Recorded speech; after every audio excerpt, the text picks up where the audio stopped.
We are live. Why don't I hear anything? And finally, if we all agree to do one thing, share. Share.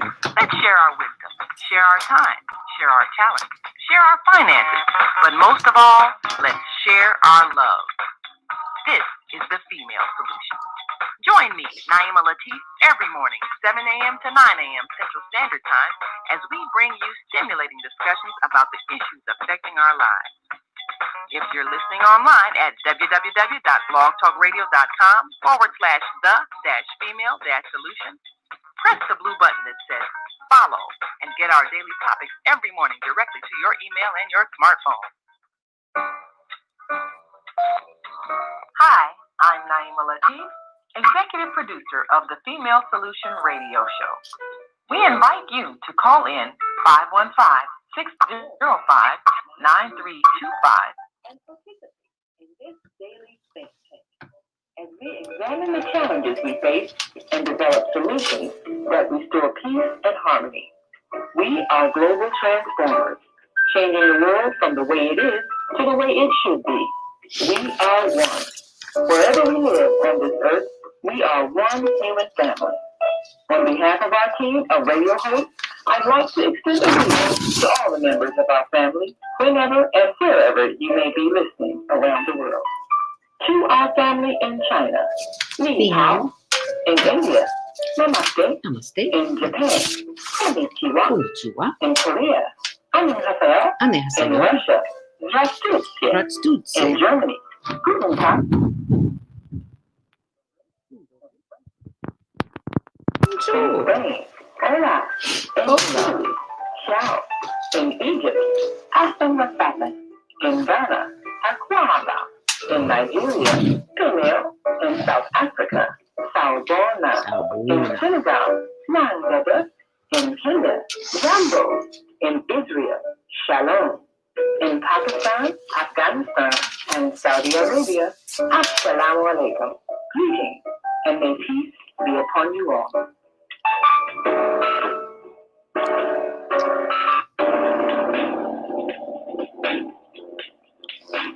Monday morning, the struggle to get out of bed into the swing of things, don't worry, you are not alone. Join us for thought-provoking, stimulating, and mindful conversations on higher learning with Velvet Space for your Monday morning mindfulness session on Blog Talk Radio, the Female Solution. Monday, 7:30 to 9 a.m. Be sure to send your ideas, thoughts, comments, and suggestions. Also, if you'd like to be a guest on the show, visit velvetspeaks.com to visit your info. We'd love to have you. Experience mindfulness moments with the mindfulness stress relief coach, Velvet Speaks. And thanks for sharing the mindfulness moments with us today. Stay on purpose, stay empowered, and stay tuned to your next session of mindfulness on higher learning with Velvet Speaks. Make it a mindful day. Thanks for listening.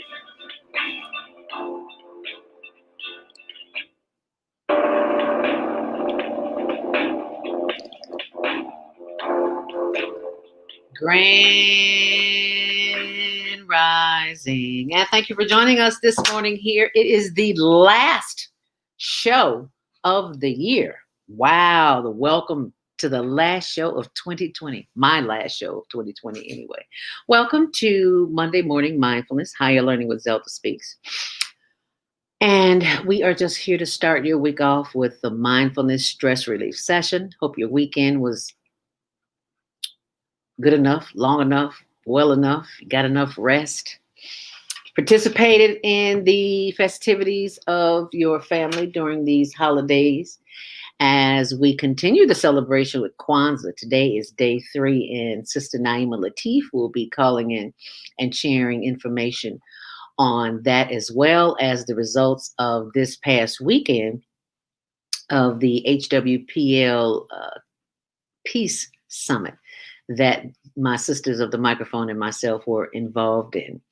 So look forward to that, as well as, excuse me, happy Earth Day, birthday, born day. No, I didn't forget about you. Today's your birthday.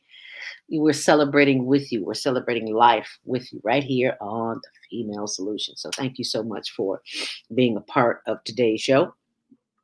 Our guest today is Darrien Thomas of Indiana. He's a young man that I met who's a cancer survivor. He has an awesome story, and he'll be calling in to share that with us. And also in the 8 o'clock hour, I will be joined by our quarterly contributor, mental health professional Khalid Scott, and community activist called Eli Washington. And they have a book called, it's entitled Secrets of Men.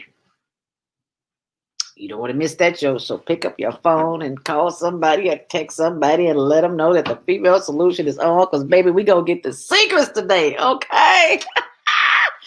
Alrighty. If you are listening online, you can join the conversation at 515-605-9325. Remember, you got to press 1 to speak. And today's show is sponsored by StreamYard.com. As you can see, we have a whole new platform here, and hope you're enjoying it on Monday Morning Mindfulness. If you'd like to call in, 515-605-9325. And you got to press 1 to speak. And I'm always watching the switchboard, so I'll pull up your call.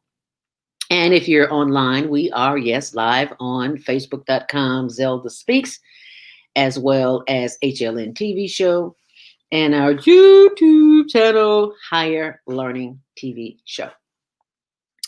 And remember to check out my blog, zeldaspeaks.blogspot.com. And if you are a social media person, and I know you are because you're on here with me, there's another social media platform designed by the Black Women's Media Group. It's called the Women's Network Group. It's pixely.com, Pixeoly. We will be broadcasting live there as well. And remember to tune in to the Higher Learning Network TV show, which airs Tuesdays at 6, Wednesdays at 1 on Channel 19, and 24/7 on the World Wide Web. And you can always access us by doing just that. So thank you so very much for joining in and letting everyone know how much you appreciate the Higher Learning Network TV show, and which we will be announcing the winners. You talk about the Teen Talent Contest that happened over the weekend. OMG, these, I want to say kids, but they're not kids. These young adults are phenomenal. We had so many contestants, and what really amazed us is the fact that most of the contestants were not from the USA. They are from everywhere: Asia, Africa, the Middle East. One little lady from Dubai, Canada, South America, North America. Oh, really? So then we finally got some contestants from, I think it was Philadelphia, and one from Chicago. Wow. So it was an experience. Last Saturday, we had 27 contestants. And this just past Saturday, we had 15 contestants. And we are still tallying the votes because they are still coming in. So that will be happening later on in the show. So you just stay close and we'll share more of that information with you. The contest winners, they are simply phenomenal. That's all I can say. These children, these young adults are simply phenomenal. And if you have not seen them, they are on our YouTube channel. You can go to our YouTube channel, Higher Learning TV Show, and you can see them one by one. I mean, it just blew me. I was like, I didn't have that kind of talent as a child. Did you have that kind of talent? I don't know. I know I didn't. Anyway, you can look at them on YouTube.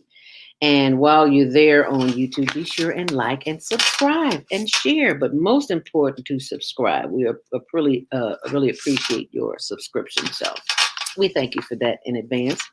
And if you are a person who has been sitting inside like most of us have, you've probably been eating just a little bit too much. And chances are you increase your chances of becoming diabetic, because most people who are diabetic don't even know it. I was a diabetic for 10 years and didn't know it. So accident really saved my life. So I wrote an ebook called How I Reverse Type 2 Diabetes, and it's on diabeticdonut.com, or it's on the Higher Learning Network channel. It's a free download, and it's also on zeldaspeaks.com. So you have no excuse not to have this information, because everybody knows me, know that I drink this drink every morning: apple, beet, cucumber, lemon, ginger, kale, and turmeric. Doesn't taste good, but taste is what got me where I was as a diabetic. So it's an acquired taste. I'll put it like that. And if you're having issues at the grocery store, in which most of us have noticed the prices that are rising, go to my site, zeldarobinson.towergarden.com. I'm sure you've seen the video, the photos on my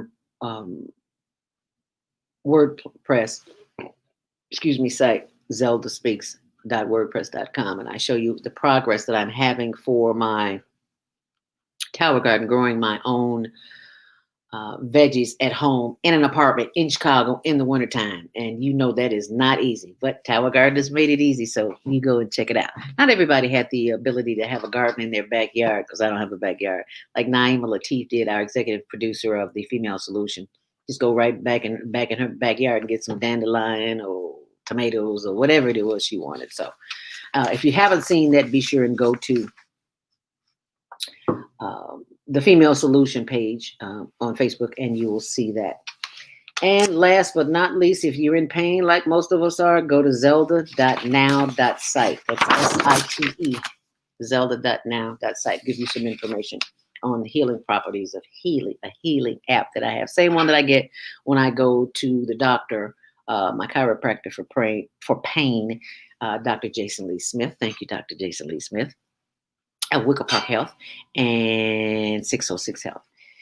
And on that note, it is time for traffic and weather update. 32 high expected today. Yes, I'm loving some 32. That's like not even cold in Chicago. We can walk outside with a jacket on and be right okay. But the wind chill down to 19 tonight. So if you ever wanted to go anywhere, I don't know if you want to go right now, but that is entirely up to you.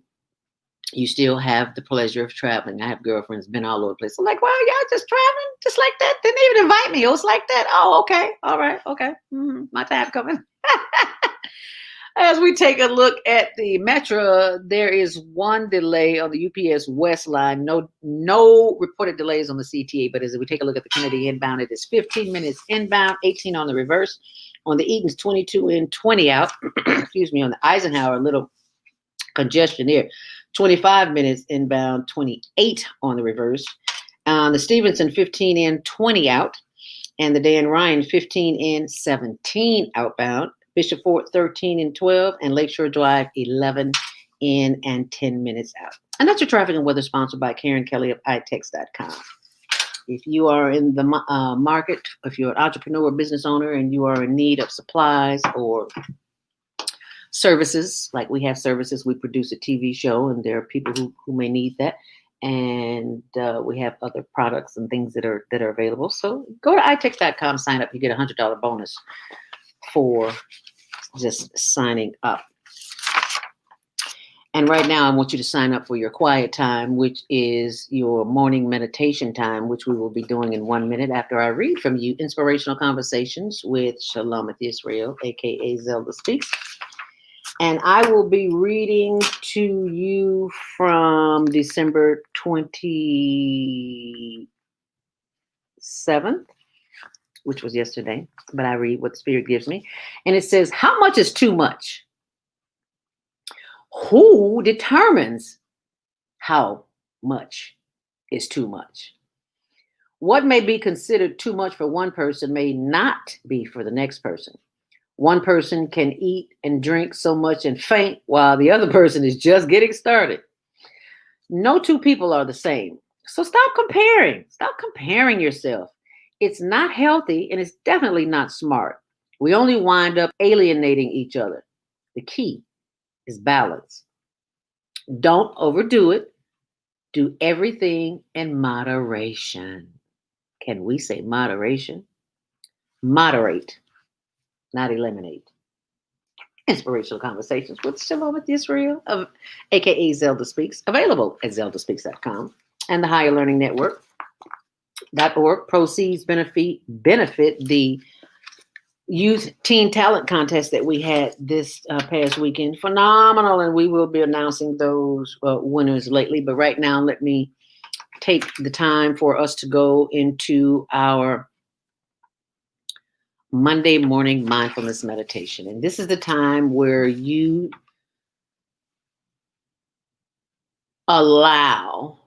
prepare for a mindset that can assist you in the process of handling the chaos and confusion that comes your way during the course of the day. Because this time that we're living in is like, it really is like the twilight zone. If you listened to the show last night, Soul Purpose Healing with our sister of the microphone, Viata, the things that were said, the people that called in, the first thing that I thought about was the Twilight Zone, because it seems like, I love what you said. We are not from this planet. Really? Oh, that means you got to go back and listen to the show. All the shows are in the archive 24/7. We're not of this planet. We just don't know it. Go back and hear the show. You'll be glad you did. That's Sunday night Soul Purpose Healing with Viata, and she's on Facebook, Soul Purpose Healing, and also the Female Solution. That was Sunday night. Monday morning mindfulness, that's me. And then on Tuesdays, let's talk about it with Maika. She'll probably be calling in today and sharing her topic for tomorrow. Wednesday, Naima Latif and Kareem Hamid, preparing family relationships. And on Thursday, Family Matters with Wendy City DeLoach Williams, our Esquire, our attorney at law here. And Friday, Health and Wealth with Viata. See, Health and Wealth Viata does Fridays and Sundays. And Saturday, it is Move Around with Deborah, nonviolent communication, with nonviolent communication with Jana, our London correspondent, Love, Joy, and Powers, and Wisdom with Mama D on the fourth Saturday. So just in case you missed it, they're all available for you to watch 24/7. I should say here, 24/7 on the World Wide Web. A very special thanks to my right hand, who is listening this morning, and her family from Thailand, Janatun Yain. And I hope I pronounced that right. If I didn't, forgive me, please. But Janatun Yain. Thank you so very much for all of the work that you do here for the Higher Learning Network.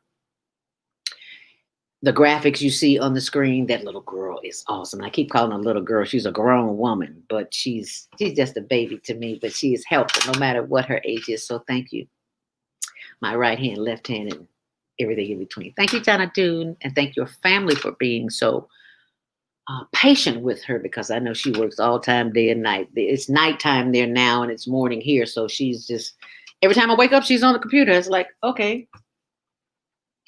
this girl's going to be all right, this young lady. She's not a girl. She's not a child. So let us prepare this morning and give thanks for those who come into our lives to make our lives more palatable, easier, accessible, and all that good stuff. So as we prepare this morning, we give thanks, and we will start this process by simply breathing. So get comfortable in your chair, sitting up straight, feet flat on the floor, nothing in your hands, and close your eyes. You should not be looking at me. You should be looking at the inside of your eyelids. So close your eyes and simply begin the breathing process by breathing in and breathing out through the nose.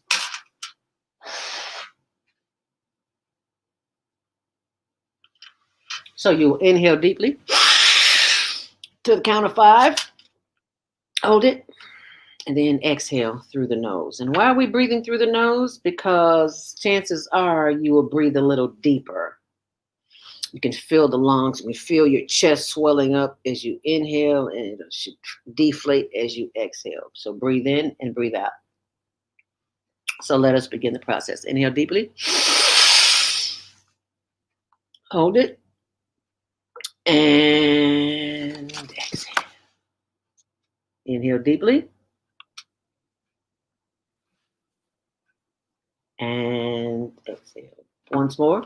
Inhale deeply. And exhale. Now your brain will tell you that to-do list is more important than your breathing right now. And when you find your mind wandering, you simply say, thinking. Say that out loud, and then focus on the breath that you take in. Inhale deeply. Hold it. And exhale through the nose. As we breathe in and as we breathe out, counting on your own, we give thanks for the power of the breath. Because someone somewhere is unable to breathe on their own. And aren't you glad that someone is not you? Inhale deeply. Someone somewhere has issues in their tissues. Body pain, body aches, organ issues. And for those who are having that experience this morning, let us come together in one consciousness, giving thanks for the power of the breath as we speak to each and every organ in the body. As we take one long, deep inhale deeply, bringing that breath, that energy up to the top of the head, as it slowly moves down through the face as we exhale, and down through the shoulders as we rotate those shoulders. Feel free to wiggle that body. Get some movement, get that fluid movement as we continue to breathe in. Hold it. And as we exhale, sending more light, love, and energy through the breath down through the heart chakras, through the solar plexus, the stomach, the chest, the sides, the hips and the thighs, back and the buttocks as we breathe in. Feeling that breath resonating throughout the body as we send light and love and energy down through the thighs and the knees. Yes, rubbing those lovely, strong, supportive, active knees. Breathing in, sending more love, light, and energy down through the legs and the ankles and the ball of the foot and the heel of the foot and the toes. Feel free to wiggle those toes and move that body any kind of way you see fit as we inhale deeply. Bringing that energy back up through the toes that are wiggling the energy back up through the ankles and the legs and the knees and the thighs as we inhale deeply. Giving thanks for the power of the breath as it continues to move the energy back up through the hips and the buttocks and the back of the shoulders as we bring our hands to the back of the shoulders, massaging those shoulders, releasing the tension as we breathe in. And as we breathe out, put those fingers on the back of the neck and massage that neck. Massage the vagus nerve, releasing the stretch, releasing the tension, stretching out that vagus nerve in the back of the neck that runs from the spine all the way down as we breathe in. Sending more light and love and energy on up through the top of the head and back where it came from as we breathe in. And as we breathe out, we are sending light and love and energy to each and every organ in our body every single time we breathe. And we send words of encouragement. Yes, as we breathe in. And as we focus on the brain, giving thanks for the power of the brain to send love, light, and energy to other parts of the body, beginning with the heart as we breathe in. Rubbing the heart, giving thanks for the heart, knowing that the heart works without our even trying, sending more love and light and energy down through the liver and the spleen, rubbing those organs, rubbing your solar plexus, your stomach, and your sides, giving thanks for the pancreas and the bladder and the gallbladder and the digestive assimilation and elimination systems as we breathe in. We give thanks that all systems are working, even though some of us may be a little constipated. Don't forget that Nopalina as we breathe in. And as we breathe out, we give thanks for the power of the breath. And as we remind ourselves that we are one with the one. Two of the most powerful words on the planet, I am. I am that I am, as we breathe in. Inhale deeply. And exhale. As we continue to send more love, light, and energy to each and every organ in our body, we repeat the words, I am happy. Inhaling, holding, and exhaling. Oh, that feels so good. Inhale deeply. I am healthy. I am healthy. I am healthy. And my body responds accordingly. No matter what may be going on in my body, I am sending light and love and power of the I am. Inhale deeply. I am whole and complete. Inhale deeply. I am whole and complete, just as I am. Once more, inhale deeply. I am an immune-producing machine. My immune system is at 100%. It is always working on my behalf.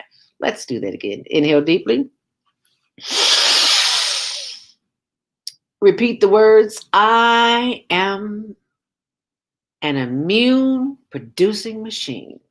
My immune system is at 100% capacity working on my behalf because the Creator gave me a body that works, and I acknowledge it and I give thanks for it, and I continue to eat foods that my body respond to in a loving manner, not processed food, but plant-based foods that will keep me healthy longer than I ever thought about, because I am of the I am. As we inhale deeply. Take one more long, deep breath as we inhale, bringing the face forward, chin to chest, slowly rotating the head around to the left. That's why you're sitting up straight. Slow down, moving too fast. Head should just be getting to the back and slowly rotating to the right. Slowly, slowly, slowly bringing the head back forward. Head up, inhale deeply. And bringing the head back down, chin to chest, and slowly rotating the head to the right. Slowly, slowly feeling that stretch. Slow down, feeling that stretch in the neck and bringing it around to the front and center. Head up, inhale deeply. And looking to your right as far as you possibly can, feeling a stretch in the left side of the neck. Oh, that feels good. And bringing the head back forward. Inhale deeply.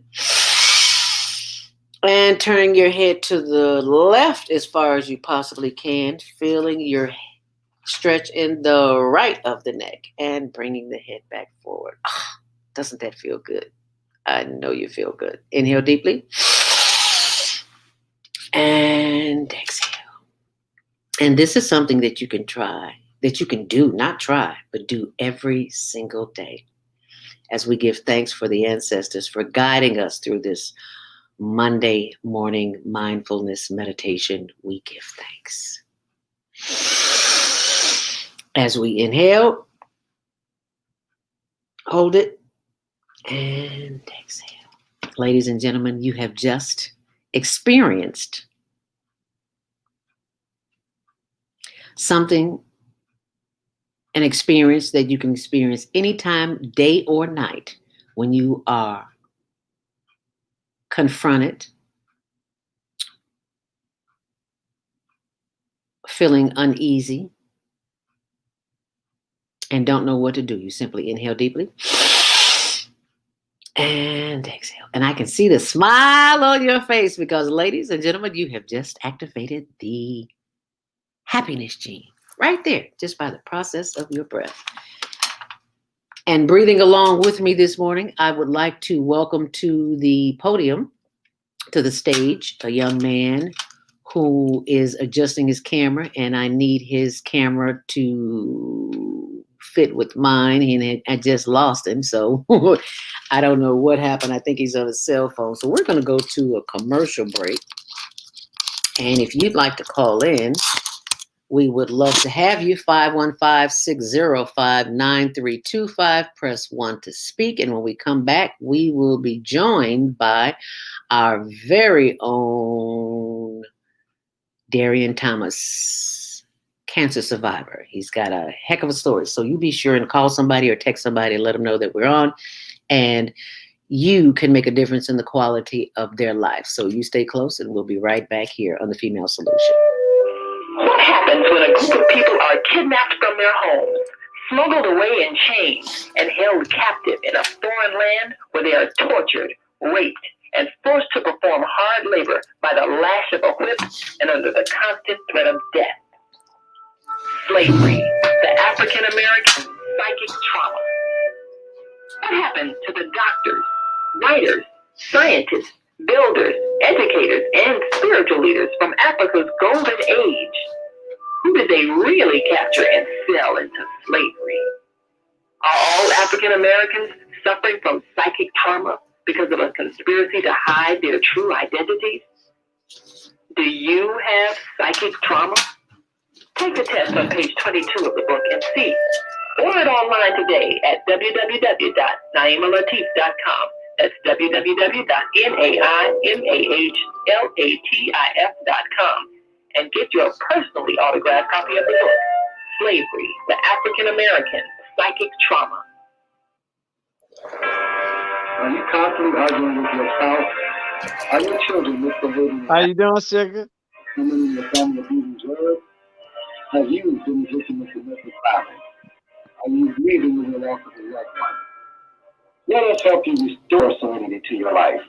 At Serenity Family Social Services, we understand that good mental health is a result of emotional well-being. Our goal is to assist you and your family in removing emotional distress and restoring harmony and balance to your lives. We offer individual, couples, and family counseling. I'm Howard Williams, CEO of Serenity Family Social Services. Call us today at 312-315-4820. That's 312-315-4820. Do you want to live in a world without war? Join our global peace movement. Heavenly Culture World Peace Restoration of Light transcends culture, religion, ideology, and other boundaries to achieve peaceful harmony in the global society. HWPL is committed to bringing world peace and cessation of war through peaceful dialogue between religious groups. I am Director Shinsu Kim of the HWPL Chicago branch of North America. Join us for our next gathering. Call 773-580-1501 and be a part of the movement for world peace. Email us at chicagohwpl@gmail.com.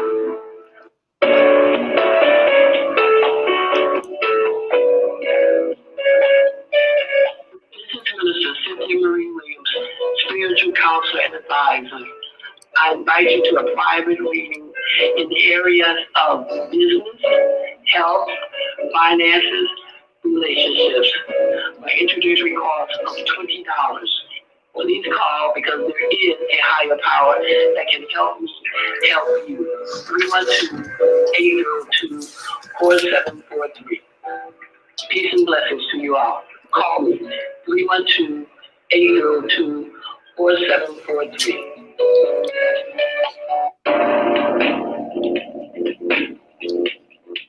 Grand Rising. And thank you for joining us back here on The Female Solution. Welcome to Monday Morning Mindfulness. We're just here to start your week off with the Mindfulness Stress Relief Session. I'm your host, Zelda Speaks. Happy Earth Day, birthday, born day, if today's your birthday. And the sick and the shut-in, let us keep them in prayer. The sick, the shut-in, the incarcerated, the non-believers, and those who just need a word to say it's going to be okay. Our guest today is cancer survivor, thriver, phenomenal brother I met. He's one of my bid whist buddies from the Glenwood roller rink. You know, we just sitting around chatting one day. Welcome to the podium, Darrien Thomas. You need to unmute yourself. How are you? I can barely. There you go. Welcome to the podium, my brother. Thank you so much for joining me this morning. Good morning, my sister. How are you this beautiful morning? Wonderful. Now that I have you here on the line, as I was just saying, we were just, we play bid whist. That's what we do. And, between games, when you lose, you got to move over to the side, or while you winning, we just chatting, waiting to the other place. We just sitting here just talking, having fun. Enjoying one another's life company. Yes. And one day in the midst of, us playing, you doubled over, and I was like, oh my goodness, is he okay? And I'm thinking to myself, what's going on? He says, I'll be okay, I'm all right, just give me a minute. So after that, we started talking about what was going on with him, and he told us he was cancer survivor. I'm like, what? And you are here roller skating? Well, you wasn't roller skating, but playing cards? Wow. We did not know until Richard Roundtree came and told us that men get cancer too. I did not know that. So thank you for having the courage to come on and share your experience. How did this all start? What happened? Well, Zelda, the day that I was bent over, let me get some clarification on that so it don't be misguided. Okay. The clarification on that is I wasn't in pain from the cancer at that time. The cancer I had actually was 20. I had prostate cancer first off, and I had it robotically removed in 20. I want to 2015. So it's been 5 years. Oh wow. Okay. 6 years. What I was bent over for was pancreatitis, which is a stomach issue, which a problem derived from the surgery of the cancer. I also had, before the surgery, 2 surgeries on my stomach, and then cancer made a 3rd surgery, and I had to have another surgery after that. So that's the problem that I was dealing with when I was bent over that day. Oh, okay. Right. Prostate cancer, it ran in my family. I knew that cancer ran in my family. I had 3 aunts on my father's side and an uncle and my grandfather. My grandfather and my uncle both had prostate cancer. Oh. My 3 aunties, all 3 had 3 different types of cancer: breast cancer, lung cancer, and another cancer that Black women receive a lot. Sister died with what is it called? The cancer she had. Is it a female cancer? Breast cancer? Not breast cancer, but the other one. That they just really feminine area. No, it be thyroid cancer. Thyroid. Oh wow. Right. So I had been following mine. Not being a seeking child as well played a big part in me constantly. Being able to just go and get myself checked out on a regular basis. Not even though there's a issue with seeing someone that I'm comfortable with, familiar with, and can have absolute trust in his word because of the color of his skin, because of the way life is today. I'm not faulting it. It's just how it is. But I still uh, had the fortitude to go in on a regular basis, at least 4 times a year, and get myself checked out. What I did was I searched around in my in the medical in the hospital system where I was going until I hooked up with someone of my color, not from here. He was Nigerian, but he was African American. Okay. And we built a relationship. Okay. So uh, for 3 years, I was able to constantly check and follow, uh, which was just a cis at the time. Okay. And we, for men, we do a test that we take after the initial finger test, which most men do not like going into the rectum. They hate that, but it's only a minute at the most. You know, it don't make you gay. It don't change you. It don't give you any thoughts. It should make you feel well when he come back and tell you that everything is okay. Your stuff is normal. That's what you want to hear. Right. Right. Your prostate is in any kind of way defective. You want to know early. You know, you don't want. You know, we as black men, you know, with the fears that we been living with for so long, don't want to go in and get checked because we're afraid of the news we're gonna get when we need to enhance and take that in, just like your program today. You know, it ain't, yeah, it's there to hurt you, but your body can heal itself and help itself if you're operating with it. You know, Mm-hmm. sometimes you can fix things on your own with natural foods and everything, but sometimes you need that outside influence, Mm-hmm. unfortunately, Hmm. and that's what was needed with me. Okay. And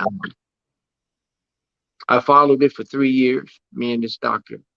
And then because I was going to UIC, and UIC is a training medical center as well. So Mm. most doctors leave there for a better position, and Oh, he left. Um, And when he left it, and then the new doctors that I got, the first visit that I got with them, they told me that they found a cyst. And I told them I knew about this cyst okay. already, you Okay. know, but it wasn't cancerous. He said, well, I'm afraid that's not true. He says this it's turned cancerous now. The cell has turned cancerous. And they was, it seemed like they was husband and wife, but they was, you know, they was kind of new. So I had no confidence in their words. So I went to uh, um, Northwestern. I went to Rush, and I went to Cancer Treatment Center. All three of those places for second, third opinion. Mm-hmm. Mm-hmm. But when I got to the Cancer Treatment Center, they made me feel like right at home, like I had been dealing with them all my life. I Wow. really made me feel comfortable. I mean, they really explained everything to me, and it gave me my own team. I had a team at UIC, but they didn't seem to work together. This team worked together. I mean, they literally worked together with everything and taught me a lot about cancer, about prostate cancer, and I got really involved. And that's how I got involved with naturopath medicine as well. Oh. Yeah. They told me that it had turned, and it hadn't even reached stage 1. And I asked for options, treatment options. And all the treatment options involve radiation and chemo. And Mm. I asked, what can I do without putting that poison in my body? And they told me, well, you can have surgery. And I was holding bad thoughts against the surgery because I seen a couple of men that had the old surgery where they Mm-hmm. cut you, but now they have new surgery where they do robotically, and it's like 5 holes in your stomach, and they go in with tubes with cameras and scissors and everything. And when they're done, there's no cut. You see those little marks, but you barely see them. So Wow. yeah, but the issue for me was I had that surgery. I knew about that surgery because I had it already. I had a double hernia 2 years Okay. before, so they had to go through where they did work already twice. Ooh. That's why I have the issue that I was having when I met you. That's the issue Oh, that I'm having. okay, okay, okay. And thank you for introducing me to your sister. She has done wonders for me, or teaching me about naturopath medicine, sea moss, turmeric, ginger. I mean, she takes care of me very well. As you seen me the last few days, I, guys, what happened to me? What Zelda was speaking about earlier. I had another surgery. I failed to to mention. I had glaucoma, stigmatism, and a cataract. So I had the surgery to have all that done and have new lenses put in. Um, In your eyes? yes, You have, the surgery went well. I'm not 20/20 vision, but I am 20/40. Only thing I need is reading glasses. Barely. I mean, the words have to be really small. Like these small words here on this phone, I can read now. But uh, that medicine and the medicine I was taking from all the other stuff had a counter reaction with one another in my digestive tract. At okay. the same time, I couldn't get into no doctors, no nothing. So I had this going on inside, and it totally destroyed my digestive tract. Oh, And in the process of that, it reactivated the pancreatitis that I had under control for the last 15 years. oh my The, goodness. the acute gastritis, and see, all this stuff just got reactivated all at the same time from this. And I couldn't get into no doctors. Hmm. And it got horribly bad. I went from 160 pounds to 112 pounds, which you know. Yeah, And I had, when I had disappeared for a while, yeah. you introduced me to your sister, and I started really paying attention and changing a lot of what I did, how I ate. I stopped taking medicine. The medicine I was taking was the naturopath medicine. I've gained, guys, and I'm just sharing because I'm so happy for it. I've gained 14 pounds back. And for me, that's tremendous. So, I'm back from 112 to 130 now, and I'm trying to get back up to 160, 168. I just Uh, want you to know Cancer, those I've been cancer 14 pounds you free. got, I gave those to you, just so you know. Thank you, darling. I That's all you want to give me. got plenty more if you want. I give you another 14, another 14, another 14. So just keep moving.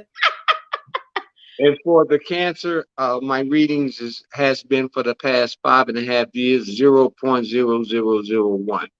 Absolutely no signs. So my levels have not risen. And those levels are what they check for when a man go and have his prostate check. Mm. Uh, his levels should be 5.5. That's normal for his. I can't recall the name right now. I'll burn my brain. I'm trying to think of it. Excuse me for that. That's okay. But yeah, when they check his levels, when it goes above 8, then they're going to be concerned because that's a high level. Um, that's a high prostate level. And they might want to put you on medicine. And I went through all that. For me, the prostate medicine made me impotent. And I took that stuff for like a year. And thank God for my wife because she was very understanding, and she wholeheartedly carried me through. Uh, Mm. you know, uh, Kudos to your wife. What's her name? her name is Kenna. Kenna. We Yes, met her once. Yes, Kenna. Hey, Kenna. and she's upstairs. Yeah. She's upstairs. She had to work last night, so she got up late. But it was a rough patch. And at this time, I hadn't the cell hadn't turned. What we talking about? Mm-hmm. Excuse me, it's early in the morning, so my brain ain't clicking with the words that I want to use to describe what's going Welcome on. to the club. Welcome to the club. But you're pretty used to it because you do this every Monday morning. So, Yeah. but I stopped taking the medicine because I was afraid of losing uh, my relationship with my wife. I didn't Mm. like being impotent. I didn't like the way this medicine made me feel. Yeah. And I was questioning it. So I stopped taking it. and impotency went away. But the cancer cell escalated. Now, my question is, if I hadn't stopped taking that medicine, would this cell still continue to grow? And they only test every so often when you're taking the medicine because it sends a signal that your cancer count is low, but that doesn't mean that that cell isn't still growing. So would this cell would have grown outside this cancer's outside of my prostate if I'd have continued to take that medicine? Me stop taking the medicine and them having to go in and do a biopsy instead of just a finger check is when they found that, okay, it had gruesome or it went from 8 to 10. So now they want to try a stronger medicine. I don't like the medicine. It's making me angry. I tell you what's the procedures? And that's when they got to explain to me about the uh, radiation. No, we ain't doing that. I'm talking about removal. And that's when they told, oh, we do robotic for that. I said, oh yeah, because I had the robotic surgery done for the double hernia. Okay. So I said, let's do that. He said, well, we don't do it. I say, next week. Your Okay. very first opening. What we waiting on? Right. Let's do it. What we waiting on? At this time I'm 52, 53. I got 7 kids. They're grown. I got grandkids. I'm not having no more kids. So, and I understand, you no longer have an orgasm for a while. You don't have control over your urine. But there's all things that correct that, you know. You know what I'm saying? You be impotent. Some it depending on the man and the age. I only dealt with impotency 3 months. Most men say they dealt with it 6 weeks. Some said a year. Some said 18 months. For me, I did everything plus what they told me to do to correct it. The exercises, uh, the medicines they took, and forced activity. In 3 months, it was like shit. Let's get it off. So, Okay. thank you. Mr. I am took care of his son. He took care of his son. All right. And I'm eternally grateful. And it's my honor and privilege to share this good information about prostate cancer to any of my brothers that's willing to listen. And by the way, I've met 2 brothers that skate with us up there at Glenwood, out there at the Cancer Treatment Center, and helped them through their process. Brother them through their process, and they went through. And they out there. Will not break their anonymity, but they be out there with us on Sundays and Tuesdays rolling. Right. They doing one brother just making a year, and the other brother is 18 months. And they did everything that I told them to do, and they're glad they did it that way. Wow. Kudos to you. Oh my goodness. That is powerful. You talked about the natural medicines, naturopathic medicines. What role would you say that played in your recovery? And we've got some calls here on the line. I think some people might want to ask you a question. Let's get a couple of calls and you can come back to that. 407-701. You're live on the Female Solution Grand Rising. What's your name? Where are you calling from? Grand Rising. This is Beata. Oh, that's Beata. Welcome, my sister. Hey, my sister. How you doing? I'm good. Thank you, brother, for sharing your story. It's really an interesting journey you've been on. Did you say you were 52, or you were when you were 52? I had the surgery at that time. I'm 61. Oh, okay. So you're a baby boomer. Yes. Is that my sister? Yeah. So I'm. That's Beata. That's my sister of the microphone. Okay. Yeah. It sounds like your sister Vivian. Oh wow, Beata. He says you sound like my sister Vivian. Well, we all sisters. We all sound alike. And then another D. Well, Yes. my question for you is, are you healing your relationships and your emotions? Because I'm a certified holistic life coach, and I've been in this holistic journey for over 30 years now. And I have clients who've had prostate cancer and all types of breast cancer. And what I've discovered in my own journey and with my sister and her breast cancer, that our dis-ease in our body has more to do with loving ourselves, number one, and healing our relationships. And did I hear you say you have 7 children? Yes, ma'am. Okay, so when I hear that, I'm like, whoa, that's usually, that can be a part of the equation of our disease, when our relationships with either our spouse or our children, our parents, our grandchildren, there's so many relationship issues that we need to heal when our body has disease. My question would be, have you become aware of the connection to your disease and any relationship or emotional issues that you need to heal? Yes. It's amazing that you asked that. I've recently stopped paying attention to some exactly what you're saying, and I have learned the importance of a healthy relationship, how important it plays a part, and not just my life, but my mate's life, the child's life, everyone's life is this involved in that relationship. And it's important to be able to eat healthy during this time. But the main thing is being able to communicate uh, with your spouse or whomever that's in your circle, because stress, what happens, doesn't, it blocks the body from healing. It makes the body works 5 times harder.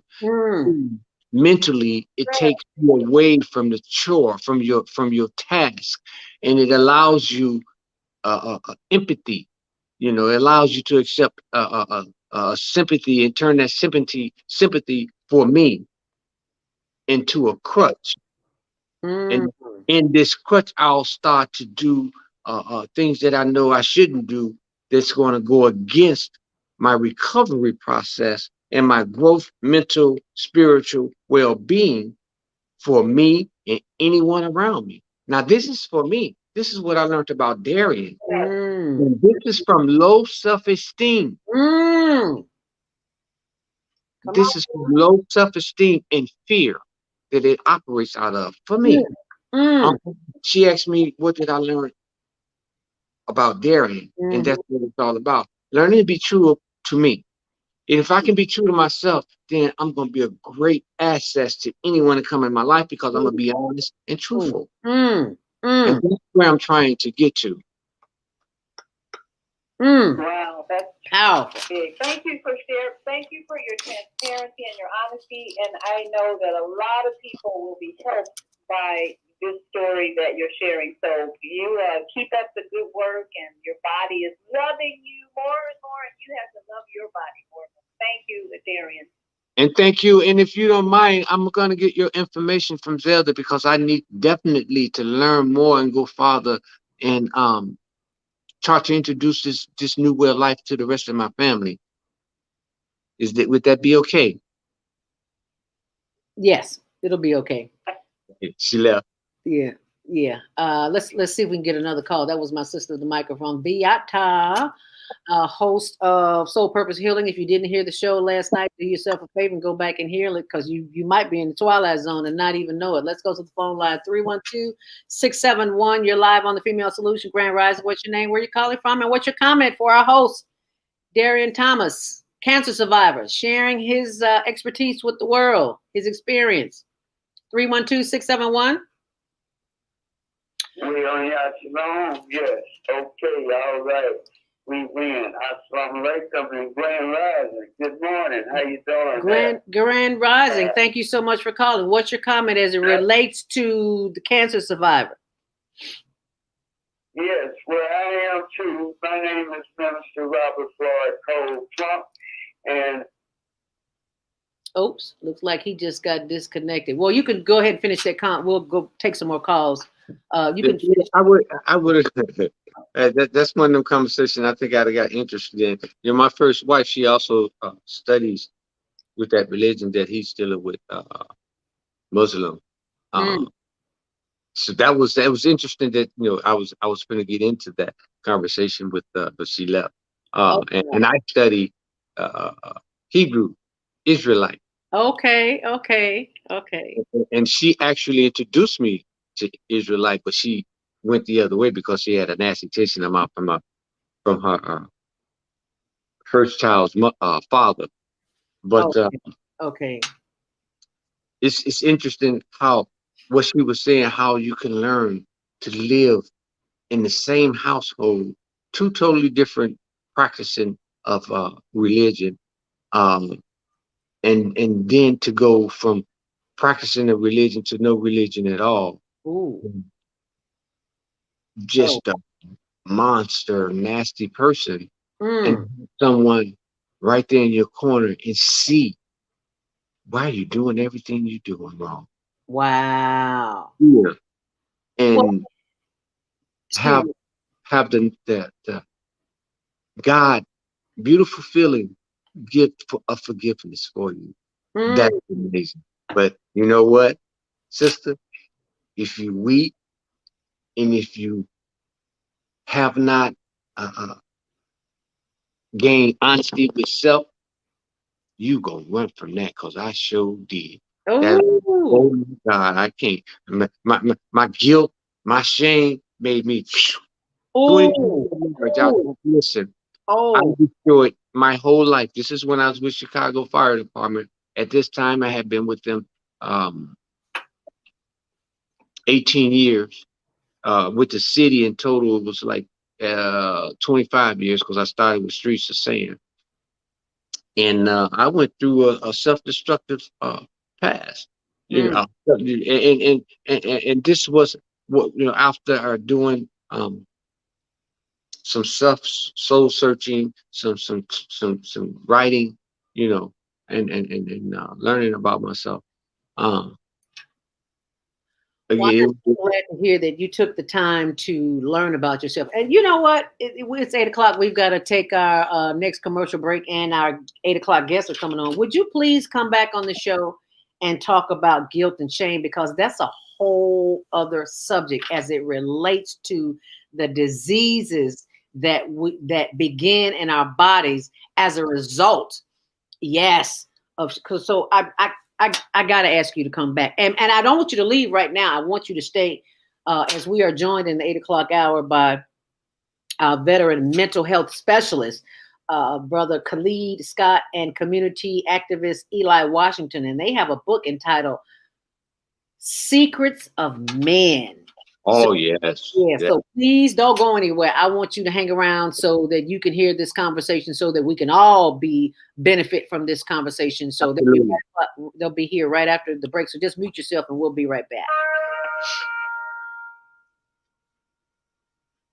I'm Beata, your holistic life coach. These days, it's more important than ever to work on your physical, mental, emotional, and spiritual health. Are you consciously breathing deeply in stressful moments? Do you have a plan or daily routine to maintain balance in your awesome body? Are you struggling to be disciplined in your eating habits? When you partner with me, I'll help you develop a personalized health plan that works for your particular lifestyle. You can find out more about me at yourholisticlifecoach.com, where you can also review my 3-step protocol to guide you to abundant health. That's yourholisticlifecoach.com, and I'm Beata. Do you or your organization need space for an event? Call the Chloe Event Center at 2423 East 75th Street in Chicago for your parties, banquets, award ceremonies, repasses, concerts, and business seminars. Available 7 now under new management. Call us at the Chloe at 773-663-2557. That's 773-663-2557.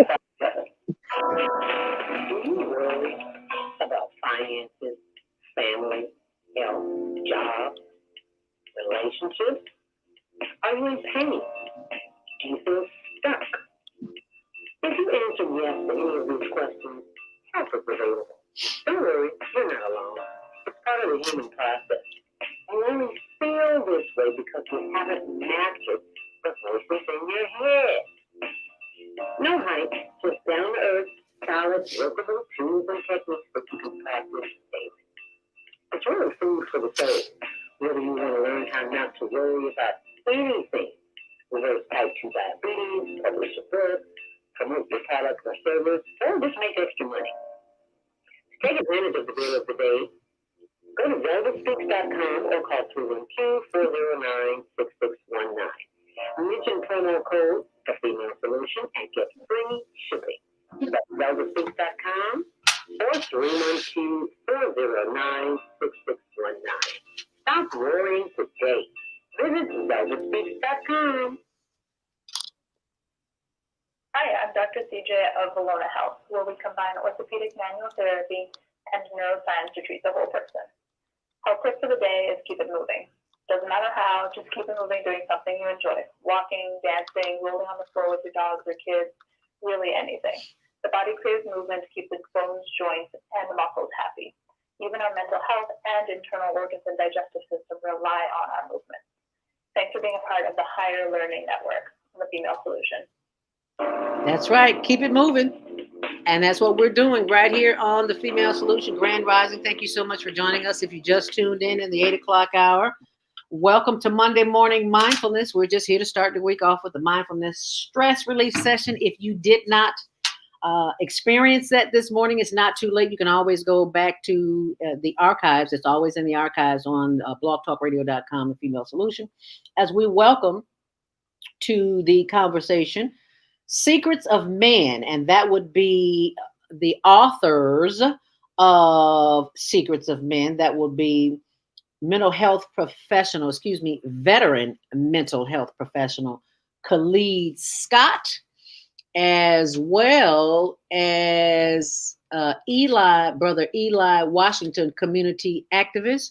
And we welcome both of them to the stage this morning on the Female Solution. If you'd like to join the conversation, 515-605-9325. And remember, you must press 1 in order to speak. That way we will know that you're here. But let us welcome to the podium Khalid Scott and Eli Washington. Thank you both for joining us this morning. Morning. Good morning. Grand Rising. Thank you so much. Thank you. Now, I appreciate you all coming to the platform and sharing Secrets of Men. How did this title even come about? Was this a Corona adventure or what? Please share with our listening and viewing audience. No, actually, this started some 30 plus years ago. Wow. When I came up with the idea, I wanted to put together a book. This is Eli Washington speaking, by the way. Thank you. Put together a book, and I got some friends together. A good friend of mine named Daryl Price, as well as me, by the name of Ali Dansler. And we met a couple times. We put the format in order. But as things happen, you get married, you have kids, you go to college. Put to the side. Yeah. So about a year ago, I was at the gas station. Kid you not, I was at the gas station, and I heard a friend of mine say that she had a book with the same basic format. I said, "Oh wow, that's interesting." Then I kid you not, about 2 weeks later, a coworker of mine showed me a book that her and her girlfriends put together with the same basic format. I was like, "Wait a minute, it's time." Okay. So, December of last year, I started putting everything together. So I was putting the format back together. So I talked to a group of guys, and here we are a year later with Secrets of Men. Wow. Just like that. It was called. So it was. So what do they call it? Serendipity or something like that. Wow. Yeah. That was the universe letting you know it was time to move on this. Exactly. It was letting me time to get off all my behind from 30 years ago and put it to work. Wow. Powerful. And we are also joined by your co-author, Khalid Scott. Are you with us? Khalid? Yes, I am. Good morning, everyone. Yes, who's our quarterly mental health professional. Thank you so much for joining us this morning. Absolutely. And Zelda, thank you for having us to come on to discuss our book. Really appreciate you. Oh, appreciate you. Absolutely. Appreciate you revealing the secrets, because women need to know. When I saw the authors of Secrets of Men, I immediately thought I went back to Steve Harvey's book, and I thought of how he was getting blasted for sharing his experiences with women that only men knew. For you to come out and share this information, I thought was phenomenal. So I appreciate it. So what's the number one secret women need to know that men are not sharing? What's the secrets? Come on, give us the juice now. That we're not as tough as they think we are. They're not as that men can be very vulnerable. Men have feelings. Their egos can get bruised very easily. That we're aggressive, but we still have feelings and we still sensitive certain issues and certain topics. Such as?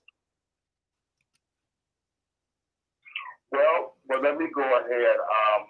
My chapter of the book is Life After Divorce and being a single father. So what happens is, Zelda and listening audience, you don't ever hear the male side version of when a man gets divorced. No, you don't. You know, it's literally a taboo subject matter. Because what happens is, and I talked about this on the radio yesterday on the AC Green show, was that what happens is when you get divorced, you already feel stigmatized because how the court treats you as a man. Then you feel, damaged and beat up on how your community and how your friends and how your family treat you when you're going through a divorce. And then most importantly, you're being punched in the gut, by your spouse who's divorcing you. And then you're suffering, and because if you have children like I did, you like, at some point I won't see my child every day like I'm used to. I have to get ready for that. Your finances take a dive. Your emotional and mental take a dive. Your spirituality gets tested. Because you're like, God, why am I going through this? And so what happens is men don't have an outlet to talk about it. Unless you talk about it with a friend or two, Okay. But publicly, how dare you talk about getting a divorce or going through a divorce? How dare you even think about telling people that, man, I cried all weekend. You know what I'm saying? Oh, wow. How dare you talk about, God, how am I going to rebuild? And then, most importantly, the failure I feel as a husband and my marriage is over with. So in my chapter, I'm talking about all that. Plus, saying to myself, how do I raise a kid and how do I raise an opposite sex kid? Now, I have a daughter, so I had to learn how to fix hair. I had to go out and buy women's unmentionables and women products. Yes. I wasn't used to this. Yeah. But I had to learn. And it's a whole lot of men doing what I'm doing. But of course, you wouldn't think it. No. But we don't talk about it. No. So that's a big secret of men. Wow. And Zelda, Steve Harvey's book, to me, was a parody more than anything else. Really? What we talk about is real life lessons, things. Yes. It was, comical satire. Yes. But we talk about racism, we talk about fatherhood, we talk about money, activism, and faith and love. So we're just not saying, this is how you get a woman, or this is what a guy thinks when he's dating a woman. No, we delve a lot deeper than that.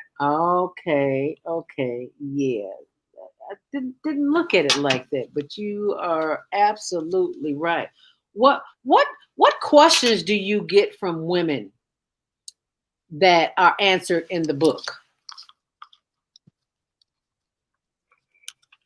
Well, for me, in my chapter, and the support has been fantastic. The support has been awesome. And my folks who have read my chapter, you know, specifically was like, wow, Khalid, you know, I knew you talked about this subject matter, but again, how do men really feel? Or why do men play it off then? If y'all really crying in the dark, why don't you come and cry in the light? Ooh. And I'm like, because we don't have permission to do so. Oh. We don't have permission to do so. If we cry, something's wrong with us. Oh. And it's something from our mental stability to our sexual preference. Okay. So how dare men even think about that we're going to go and be emotional on the outside? Because you're depicted as weak if you show emotion. Yes. Absolutely. And that's just the dumbest thing I have ever heard in my life. It's like, who and what made that a man's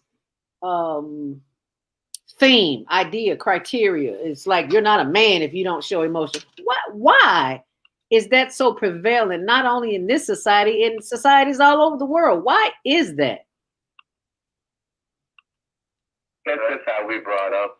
And, you know, men are told to be firm and tough and da-da-da-da. But that's just how we brought up. And it's just not something that just happened in this last generation. That's been all through life. Yes. You know, even as black men, you know, we go through so much racism deliberately. And, you know, we were taught to, you know, stay in your place and you know, just move on and don't fight back, don't fight the power.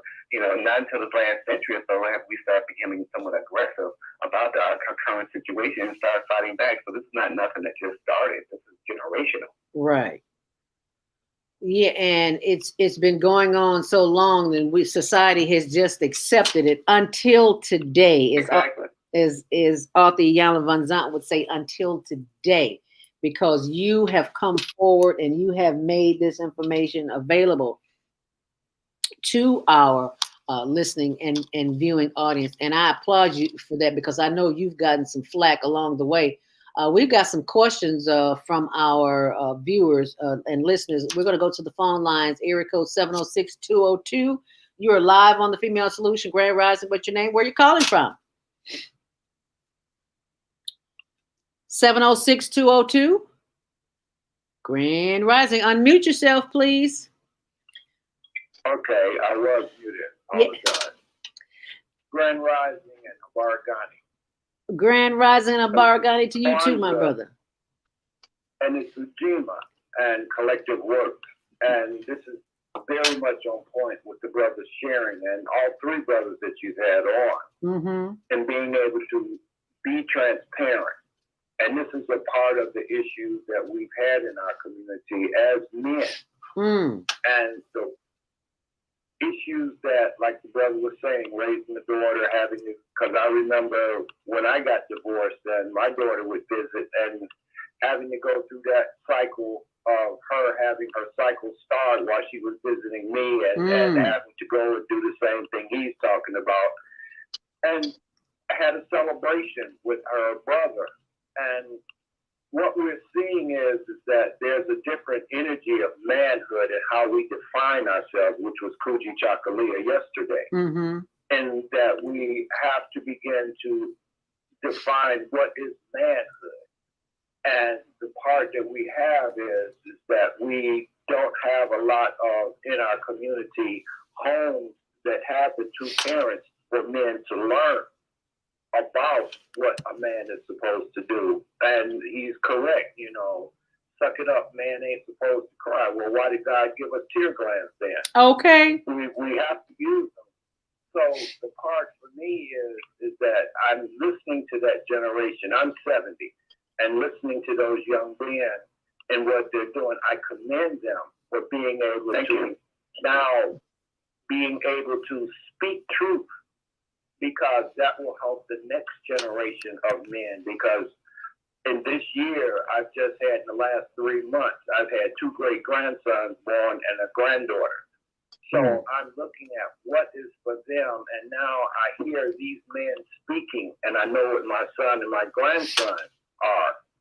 And for hearing these men, I know that there's a greater opportunity, because you know, we went through a time in history where we said BC, before Christ. Now we're going to say BC again, before COVID. What are we going to be of the generations to come? Because we got to look at what we do and say is going to take and affect 7 generations. And I hope by the time they reach 70, this world of men will have changed in our community. And I thank them. Thank you, brother. Thank you. Brother Kwame Sunhorse Absolutely. from Georgia. Wow. It's awesome to see the different generations of men who are experiencing the same experiences that have been that men have been experiencing since the beginning of time. But now that you have come forward with this book, Secrets of Men, you share this information as to prepare the next generation so they don't, well, they may go through what you're going, but at least they'll have some knowledge and a concrete foundation in which to refer to. So thank you for writing this book and paying attention to the spirit that is within you when you were at the gas station. It's like, yep, it's time to do it. So thank you for that. Thank you. Because one of the things that we talk about in the book, my brother Joe Washington, he writes a chapter on racism. And Joe is retired from the UN. So he's been all over the world. He talks about being followed in the store in London. I mean, just like he would be followed in the store at Marshall Field or Macy's. I mean, it's all over the world. It's just not here in the United States. Racism exists throughout the country. All these rich countries that people think, oh, they're so liberal, they're so this. No, it's the same thing. No matter where you go. If they see a black person, there's always that apprehension. Yeah. There's always that suspect that they're up to no good, or I have to put my guard on. Right. Wow. That is so I'm grateful to hear that, because most of us have not ventured outside of this country. And George Floyd's, the incident with him losing his life, that was not an incident, that was a major. Right. That has shed so much light as to how people are awakening all over the world as to what's really going on. So your book plays right into that theme of change that is required of us as a people, humans, not colors, but humans on this planet, in order for us to move forward and stop the inhumanity to man, because that inhumanity begins at home. And as I just received a text that says, we are only sick as our secrets. As Brother Kwame Sunhorse says, we are only sick as our secrets. So the secret is out, so we can be healed. We don't have to hold on to it anymore. What's been your greatest challenge? What's been your greatest challenge with sharing this information?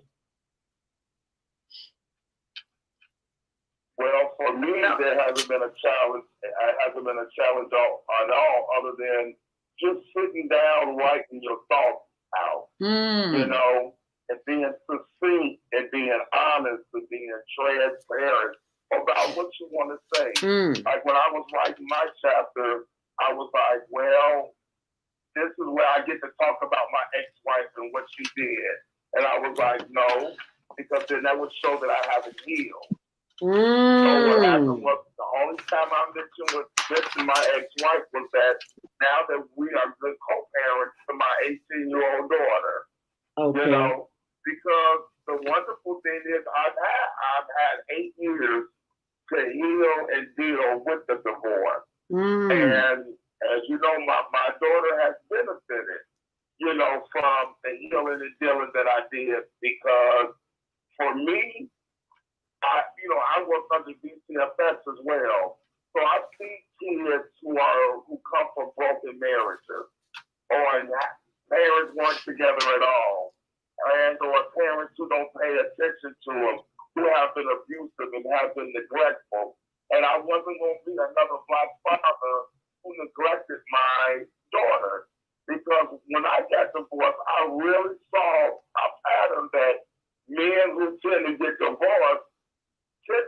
move on, get remarried, or get into a new relationship, and kind of not only divorce the ex-wife, but they divorce their own kids. You know? And I mean, I got story after story after story about kids who was like, it was like my dad just abandoned us after him and mom got divorced. But maybe it was just too hard for them to be in the same room together. Well, for me, Zelda and Eli and audience, that wasn't going to be my statistic. I know that's right. I know I needed to form an even better relationship with my kid because I was only going to see her 2 weeks out the month. And even going back to that, talking about how court treats you. When I went to court for my divorce, they offered me to see my baby 4 days a week, a month. 4 days a month. Wow. So here it is. I go from being with her every day of her life to you all offering me every other weekend. And I was like, absolutely not. No. I want to have custody where I see my kids 2 weeks out the month. You know, but I had to fight for that. That wasn't automatic. And then how society treated me. Like, you both know you're my Facebook friend. Especially when Anaya was younger, I'm posting pictures of our life. You know, watching my baby grow up. No one heard the criticisms I heard. Wow. Criticisms I heard from being an involved parent of a daughter. Like, I hear even people having a little insinuation like, Khalid is a little perverted that, you know, you treat your daughter like she's your girlfriend. Oh. And I'm like, what? Wow. But think about it. That is alien to a bunch of people. Yes. We're not seeing daddy and kids together and men going on their social media posting pictures with their kids. We're not used to seeing that. No, we're not. Men posting pictures. Right. Like when Kobe died earlier this year, and every man got on there like, well, I'm a girl dad. That lasted a week, if that much, and then men went back to posting pictures of them and their girlfriends or them and their buddies going out drinking. So I'm doing something that you don't see often. You know, and again, I'm a single dad, so I talked about being in a hair salon with my daughter for 4 hours. Woo! Going to get her nails done, having to go to Target and product. You don't hear men talk about this. And I got criticized. No, you don't. On a certain level. No, you don't hear that. I do, I promise you. I promise you. And it's the craziest thing. And let me throw this out. Dating life. When I was dating, I would tell young ladies, hey, I want to date, I want to go out, I want to have fun. I want to have adult fun. And then I would hear women say, well, why don't you want a relationship? And I'm like, well, I got to wait till my daughter turns 18 because she's my primary focus because I'm a single dad. And then I would get questions. I'm being honest. I'm saying that my daughter is my priority because I'm aware that when you're dating women want your time, your energy, and your love. Yes. Well, I didn't have it to give. Yeah. Oh, I didn't have it to give. Wow. Totally, because I had to make sure Anaya Kathleen were good. Because if I didn't, that means I raised another young black woman who got daddy issues. And we know when a woman gets out here in the world and she has daddy issues, that leaves her vulnerable to mess. You can't see me, but I'm raising my hands. You can't see me, but I'm raising my hands. Daddy issues. You know, I boo-hooed live on the air, and I see Darrien, who was our guest from the 7:30. I see you shaking your head, Darrien. Have you had that experience as well? Yes. Like him, I was a single father before my first marriage. I had 2 kids, but my son was with. I was kind of off and on raising both of them, but he was fortunately with his grandmother, which raised him. But my daughter, I had for 3 years raising, and her mom's was, became a product of the streets. And I had just recently came onto the fire department, and that job, working 2 jobs, trying to raise a daughter on my Mm. own, And at that time, I was only 25, Ooh. and trying to make sure, and me as well.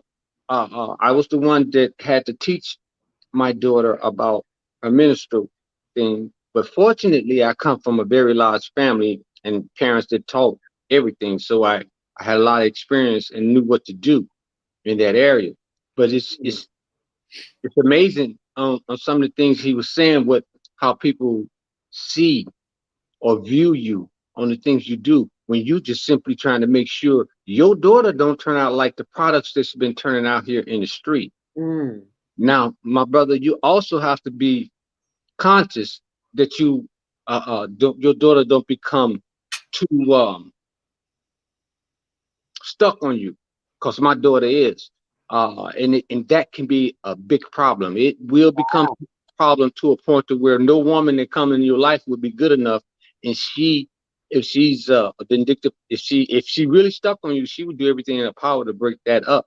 Ah, you hit. Yeah, she might have that Mm. messed up thought frame about that, Yeah. not in a sexual way, but in a confused way, that it also can affect her relationship and your relationship. Uh-huh. I experienced what he was talking about. That's And I had to seek outside counseling help to come in between, because I didn't know what to do or how to deal with that. That was it. It was very weird. Other people saw it and spoke on it like they did with him, but I'm like, motherfucker, you out your fucking mind. You ain't no shit like that. Oh, I'm sorry, ain't yeah. no stuff like that. But and it's nothing. It's just your love, your undeniable, unforgiving. Your total heart is to your daughter. That's your offspring. So you want the absolute best for that. Right. And you do it out of love, but that happens. And So thank you so much for sharing that. And I'm quite sure Khalid experienced that too, as he just said. But you expect that from people who don't have a better understanding. And I understand right now it's time to do our last commercial break, so we're going to take it and we'll be right back. Hi, I'm Naima Latif. Join me and my co-host Kareem Hamid every Wednesday morning, 7 a.m. to 9 a.m. on the Female Solution Radio Show, as we explore that relationship that is the foundation for our society, the relationship between men and women, husbands and wives. Join our discussion as we seek to repair broken family ties and rebuild our community.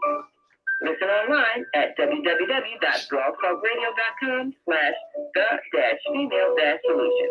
Call in and comment 515-605-9325. Press 1 to speak to our host. Or you can join us live on Facebook at www.facebook.com/the-female-solution. Oh man, God sent the monthly sun bill today. This sunlight is really expensive, especially during this season. I'll probably have to work overtime to pay it. Well, you better pay it on time. We don't want the sun to go out and we're sitting up here all day in the dark. Wouldn't it be terrible if God charged us for sunlight? Well, thank God. The light and heat from the sun is free. So we pay high bills for the energy we use in our homes because we don't know how to use solar energy, the free energy from the sun. You can convert your regular home to a solar energy home and save tremendously on your electric bill. Take a look at your electric bill. Wouldn't you like to reduce or possibly even eliminate that cost altogether? Let one of our solar consultants show you how. Call today, 312-849-3456, and schedule a free consultation. That's 312-849-3456.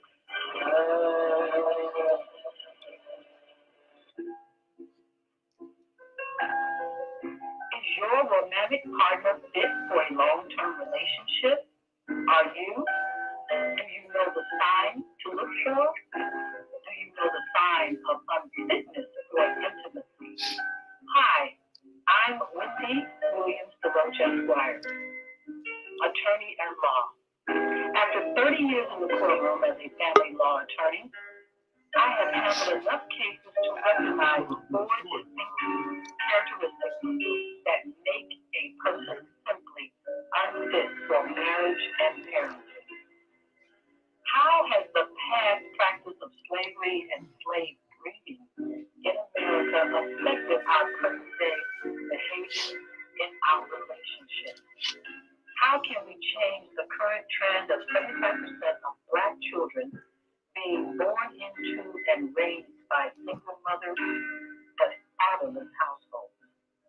Join me every Thursday morning at 7 a.m. to 9 a.m. Central Time here on the Female Solution. And here we will examine African American intimate relationships. Call in and comment 515-605-9325 and share your thoughts with me. I'm Wendy Williams Deloach, Esquire. It's raining man. Hallelujah, it's raining man. I'm gonna go out. I'm gonna let myself get absolutely soaking wet. It's raining man. Hallelujah, it's raining man. Every man. And no, we do not own the rights to this music, but we thought it was just so appropriate to share that song since we have so many men on this morning. It's raining men right here, and they're sharing their secrets. Thank you so much for joining us back here in this last half hour. But let me warn you right now, we may go over just a little bit. So just in case we do, what we usually have at 9 o'clock, the Family Empowerment Hour. So if you are on the switchboard right now and you want to speak, that means you need to press the number 1 right now. So if you want to call in, 515-605-9325, press 1 to speak, and we will open your line. But if you don't do it now, you may not be able to get in to answer that question. So let's go to the phone line and take a few calls. 708-677. You're live on the Female Solution. Unmute yourself. What's your name? Where are you calling from? 708-677. Grand Rising. This is Sister Maika calling in. This rain is coming down this morning. So I'm not going to spend a lot of time. Welcome, Maika. Thank you so much. At all, but I just want to tell you about my show tomorrow because it continues tomorrow. We're going to talk with it tomorrow. I got to say about Ghani. And the response is Ujima of our Ghani. Okay, that's the times agreed. Thank you so much. Ujama is collective economics. So we're going to be talking about a collective economic process for growing food. As a natural farmer, I want to add my piece to the thought of the people because it's a very important issue that is primary to me. Secondly, we're going to talk about divine motherhood. We're going to work on defining divine motherhood. What is divinity? And what constitutes the divinity of a female? And one of the things that I'm going to be sharing tomorrow in terms of American African men, that's what Mama D says we need to call ourselves, Declaration of American African Males as an Endangered Species in the Americas. The father is the life giver and blesses the children. Yes. And this is just a paragraph introduction.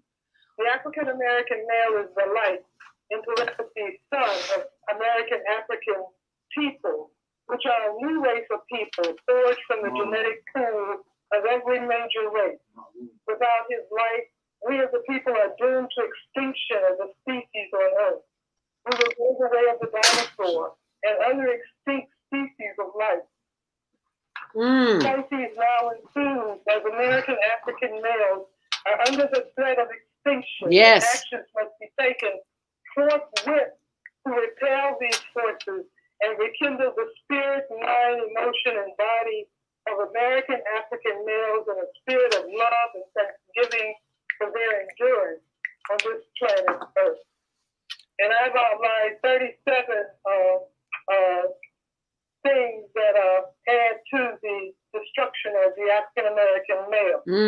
And so I'm going to add in another one in terms of the trauma of divorce.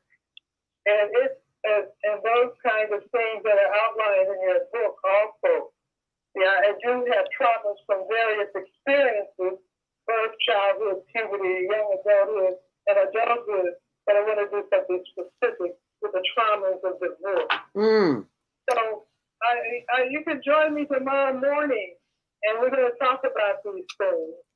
7 a.m. to 9 a.m. right here on the Female Solution on Blog Talk Radio. Thank you, Velda. Thank you, Maika. Peace be unto all of you. Thank you. Yes. Thank you. Thank you. Thank you.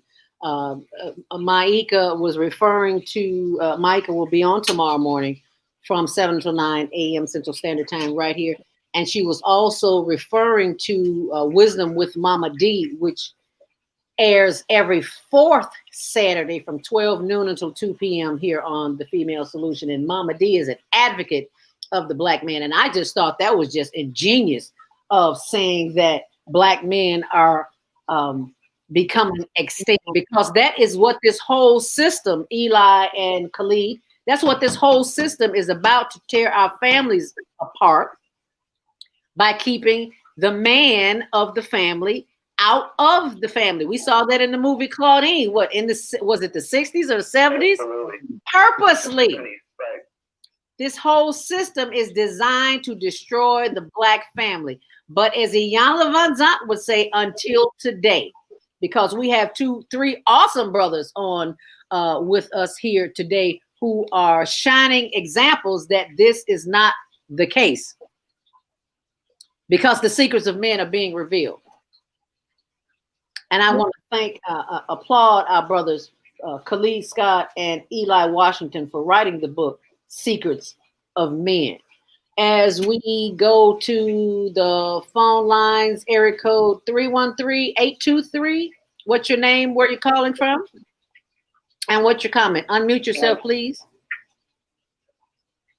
312-823. Okay. Hi, Rashida. One of the things, Elder. Go ahead. I would like to ask the brothers, have they done any research on why there are so many Black males contracting the prostate cancer? I think that would be a question maybe for Darrien. Your question is, why are so many Black men experience prostate cancer? Was that the question? Unmute yourself, Darrien. I'm muted. No. We can hear you now. Go ahead. We can hear you. Well, my sister, don't believe everything that you hear that they say with their statistics. I am a prostate survivor. A lot of their people get it just as well, and I guarantee you, the numbers will show us much more of them than it is of us, because they outnumber us so greatly, and they show exactly what they want to show. See, you got to remember, their whole system is built on bringing fear into the Black man. Why they fear our success so greatly, I'm still behooved about. But a lot of ours come from our bad eating habits. Like these two gentlemen, this gentleman's book that they wrote, the stress that we put ourselves under as Black men, the stress that the rest of the world put on us as Black men. All these things contribute to prostate cancer and cancer in Black men. So we live very unhealthy, yes. You know. So it's a lot. It's a lot that goes into it, but it's not just Black men. A lot of white men get it. I saw more white men in there being treated for it than I did Blacks. Now, I don't know if that's because we don't go, or, you know, I'm not saying that that's what it is. I prefer to say that just their numbers saying that we are high count and prostate. They tell us that we're a high number, but they never told us what their number is. Oh no, you won't hear that. It's all part of. It's called programming in radio and television. There's a whole department that is designed to keep. We as Black men have to learn how to reprogram ourselves. We have to take this programming that they're programming us with and see the falseness in it, read through it, and use it to reinvent ourselves to be more positive, humble, and live in humility and love of one another.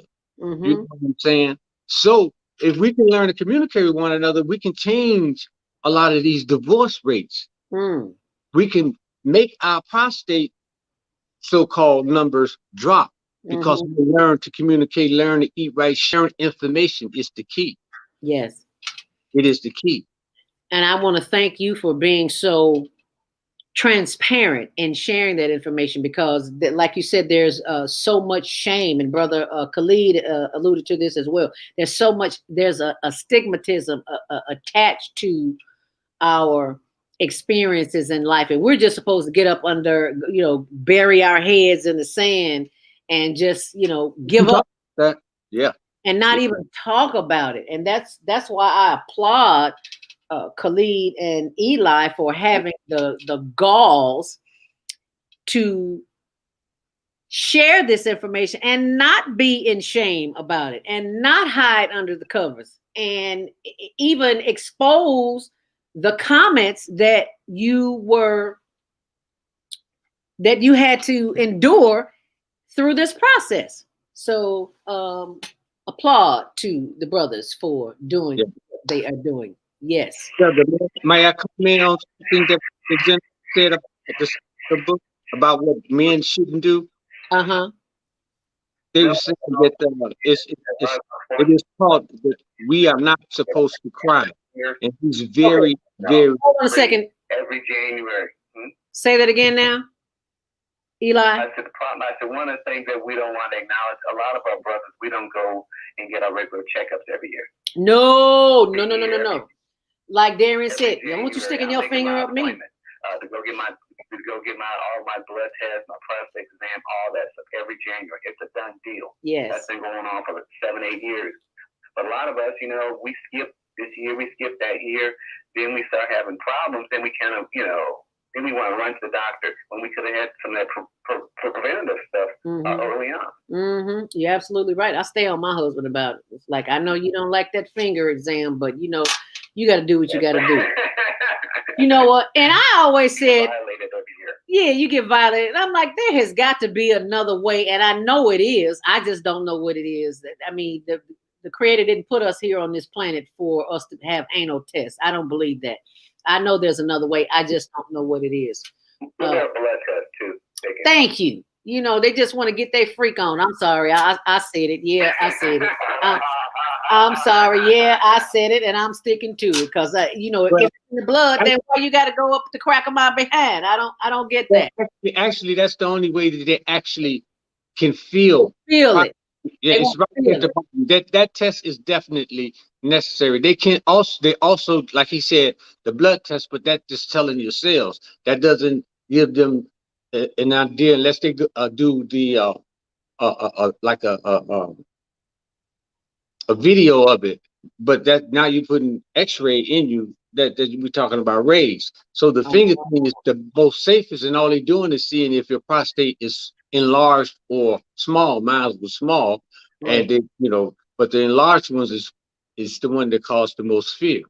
So that's what they're actually checking for, and it only takes 2 minutes at the most, 5 minutes at the most. If you secure your manhood, there's nothing to worry about. But as I was saying, I wanted to comment on the brother's book about crying, men cry, and yes, oh my God, I had so many fights about that. But one thing I experienced, and a lot of my emotions to show me, because it ain't about showing someone. It's an inside job, as I said earlier, and I get a tremendous warm, loving, caring feeling when I release whatever it is I need to release by crying. You know what I'm saying? Most men, we do fight it. But when we don't fight it and learn to enhance it, it's going to make you grow emotionally, spiritually. It's a healthy thing. It's Right. healthy to feel your emotions. It's unhealthy to bury them. Very unhealthy to bury them. Yes, and that's The what secret is out. men do. You gotta We've taught to do that. You gotta I mean, talk about it. generations and it comes all the way back from the slave thing. You know, it was beaten into our behinds. Yes. It's a process that we have to go through to do this here. And I commend any black woman that allows her man to show those feelings, because guys, Zelda, a lot of black women was raised with that as well. They believe a black man that show emotions like that is weak, and they'll come at them like that. And I commend you for sharing that information. We are coming to a close, so if you want to call in 515-605-9325, press 1 to speak before I bring in our sister of the microphone, executive producer Naima Latif. You have to call. When you call in, press 1 now so that we can get your calls. We will be announcing the winners at 9 a.m. just before Naima Latif comes on the show. And I am honored to be in the company of men, including my husband over there who's fixing breakfast right now. Everybody say, hey, Tony. Good morning, Tony. What's up, my brother? My old high school brother. Good morning. Good morning. He says old high school brother. You met Darrien at Glenwood skating rink. We were playing bid whist. Yeah, we went to Creek together. Yeah, y'all went to Craig together. Oh, I know you're If you come look, you can see his face. Yeah, I know you're Oh, okay, yeah. Anyway, so I want to thank you for that. Man's inhumanity to man stops here, stops now, because we have the power to do that. We can no longer. Oh my goodness, I saw this thing coming down. Look, Tony, there's they're window washing. I was like, what the heck is going on here? Can I take a picture of this? I'm in the midst of a show and I see somebody coming down on the rope. I'm like, oh, this Like Spider-Man out there. like Spider-Man out there. What's going on? They about to do the shaft, huh? Yeah. shot. Tony, don't shoot nobody this morning, okay? 515-605-9325. Press 1 to speak. We're going to get your calls, but we want our guests to be able to give us a closing thought before they leave on the book. And first of all, I got to ask, do you all accept Cash App? Because I want to get one for the teen, get a few for the teen talent contest. We're going to be announcing their numbers in the 9 o'clock hour. For the winners that we had. We do. Okay, good. So you need to send me that information. Oh, they just left. So you need to send me that information so that I can give the next generation of young men. They need to see what they think are secrets. They're not secrets. It's the truth being revealed. So if Khalid and Eli, if you would please give us a closing thought. Information on where to get the book. I want to thank you for the opportunity. And one of the things I want to emphasize, as we talked about fatherhood so much during this last hour, is the best father you can be is a good example. My parents were married 50 plus years. They didn't have the greatest relationship, but he was a strong daddy and a good provider.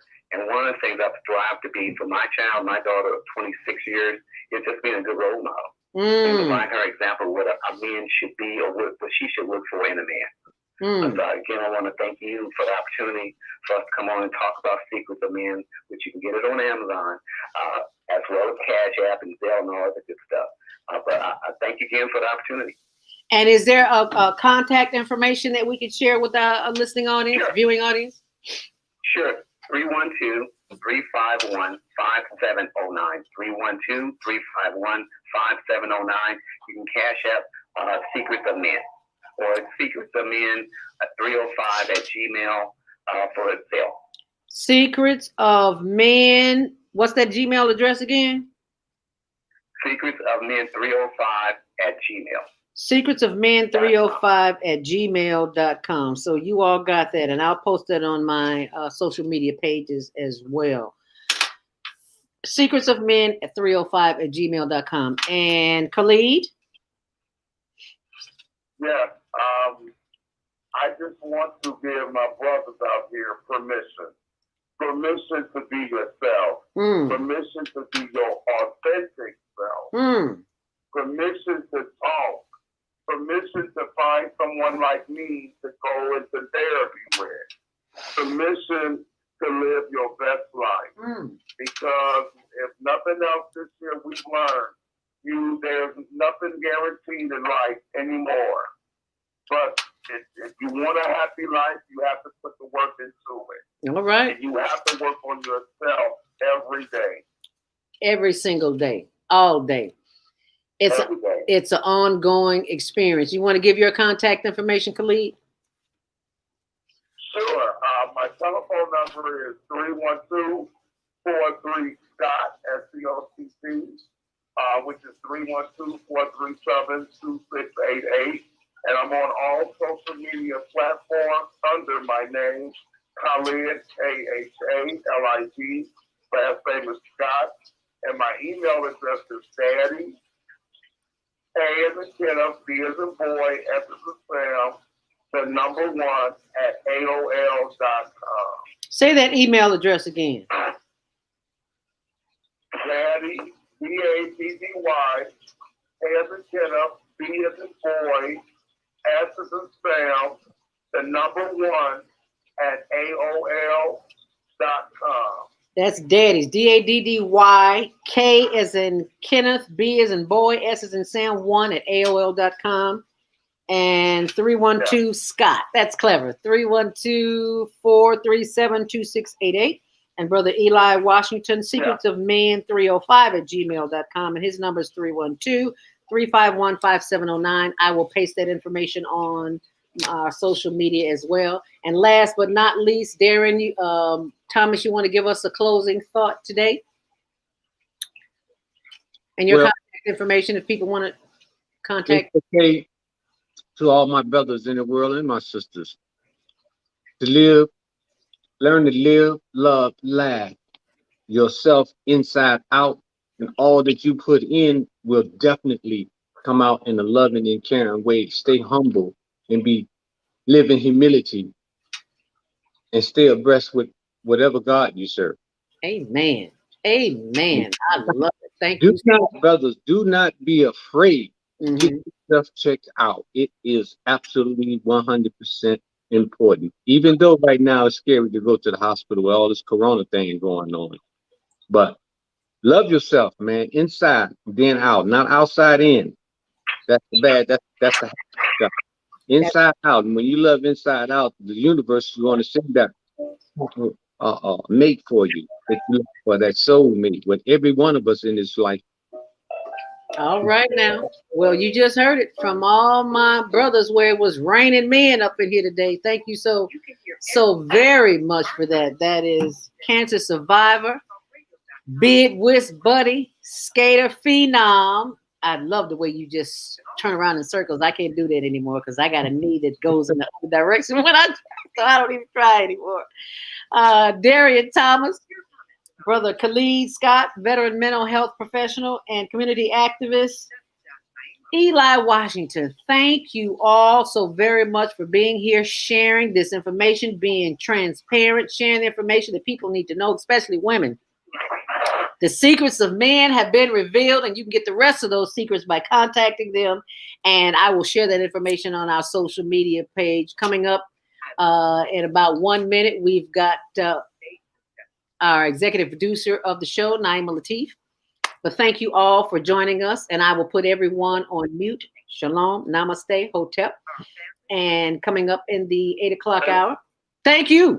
Thank you. Thank all of you. And I will keep you on the line. It is my pleasure. If you would like to comment. And as we move into the 9 o'clock hour, I'm bringing up our executive producer, that is Naima Latif. And she will be joining us right here on the Female Solution. And looking all jazzy with a flipped over to the side. Hey, my sister, looking good. I need you to back up just a little bit. Otherwise, I got to be all up here with you. There you go. As we hear the closing, let me remind you that the announcements for the winners today, OMG, the winners. The tabulations are still coming in. The deadline was midnight, Saturday night, but I kept getting responses from people emailing us at hlntvshow@gmail that they couldn't vote on YouTube. So I said, send them in. And they're still coming in. So the tabulations are still coming in. So I can't announce the winner today because it's so close. We've got a couple of ties going on. But because we have a tie, we are going to extend the voting, not the voting. We've got to do the tabulations. That will take place next Monday, the first Monday of 2021, and we'll have those results for you. Because right now we've got a tie.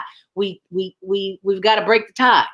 So if you can get those votes in, we can announce the winner next Monday right here on the Female Solution. I'm telling you, this Teen Talent Contest Global was just Global Teen Talent Contest was such a eye-opening event for me because I was shocked to see that there were so many people, teens from all over the world, and not a whole lot from America. So that was an experience. We are now in the 9 o'clock hour. Thank you so much for joining us, Naima Latif, our executive producer, as we continue the show, the Family Empowerment Hour, talking about what we can do to keep this family intact, because the whole system is designed for us not to remain intact. So I see the line is lit up for those who want to speak, and we will get to you shortly. As a matter of fact, you want to take one now, Naima? Oh, absolutely. That would be 706-202. Grand Rising. What's your name? Where you calling from? I've already spoke, but I'm waiting to hear what Sister Latif has. Okay, wonderful. Then Sister Naima Latif, then we will give you the floor as I run and refill my drink here this morning. Welcome to the podium, my sister. Well, thank you so much. And hey, what's Tony cooking for breakfast? Tell him to FedEx me some of them grits and eggs. You don't know, don't you? I want some too, but I gotta stay awake, so I have to drink my green drink in the morning, because otherwise I'll be at the table asleep just like this. Like, can somebody tell her to wake up and talk about the show, because she went to sleep off the grits and eggs. So my breakfast is a smoothie. It's funny, I'll eat breakfast food in the evening, like 3 or 4 o'clock. That's when I eat breakfast. But this is my breakfast right here: apple, beet, cucumber, lemon, ginger, kale, and turmeric. 7 items. Oh, yeah.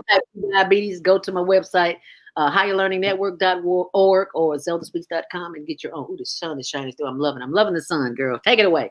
Yeah, vitamin D. Yes. Well, I was really enjoying the conversation with the men, and I think it's always important for us to listen when men speak so that we can really understand the impact of what we do in relationships.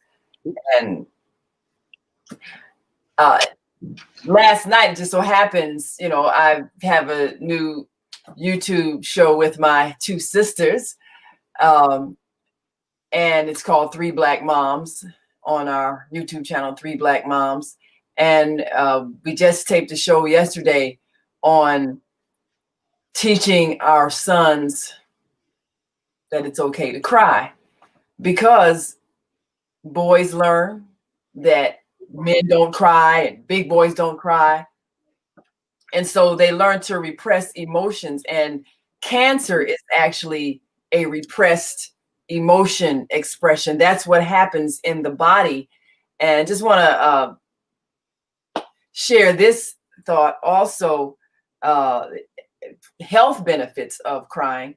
When we cry, we are actually relieving our body of countless toxins and hormones that contribute to elevated stress levels.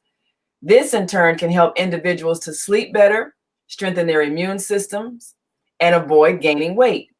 By lowering our stress levels, crying may also help lower our blood pressure. So if you think about every time you have a negative emotion or a negative experience, and it releases toxins in your body, crying is what releases those toxins. So if you're taught big boys don't cry, think of all the toxins that get stored in your body. And how the stored toxins begin to manifest into physical illnesses and the breakdown of your organs. So it's a lot of things that we have to unteach, and a lot of cultural behaviors we have to undo in order for us to become emotionally and physically healthy. And I think one of the biggest travesties is how we have raised our sons to not allow them to express emotions. Matter of fact, on the show that I taped, the 3 Black Moms episode with my sisters, Cheryl and Barbara, we talked about the fact that the only emotion men are allowed to express is anger.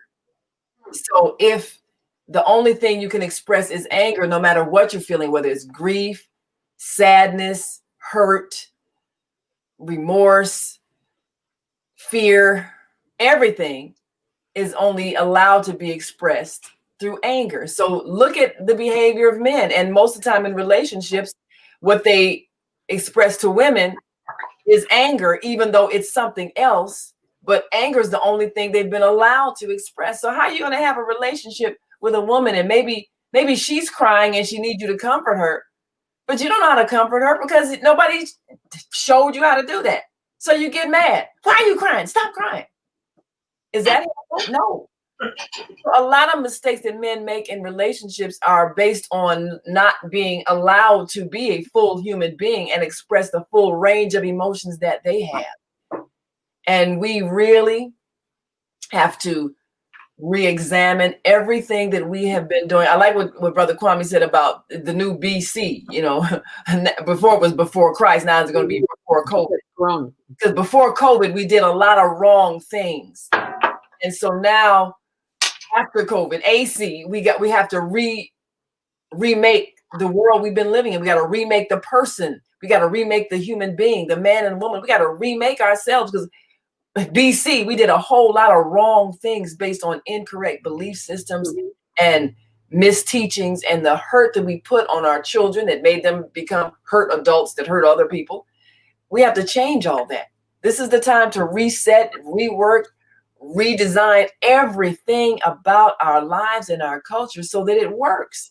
Because if it's not working, then why keep doing the same thing that's not working? Right. I really loved the thank you so much for bringing these men on the show today. One of the things that we emphasized during this past weekend's Global Peace Summit is changing the way we relate to each other. You can't change a system until you can change each individual person that operates in the system. And that means every individual person. So when you have an action that's hurtful, you got to look at the people that participated in the action and what is inside of them that made them choose to do something hurtful.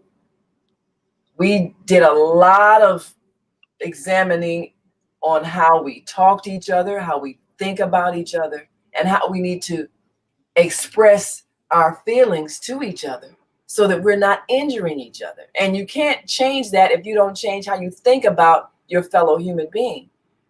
So this is work that has to be done on an individual level. Everybody's got to examine what's inside of them and fix it. And then you become part of the whole. Just like you have a whole body and every cell in your body is affecting your body.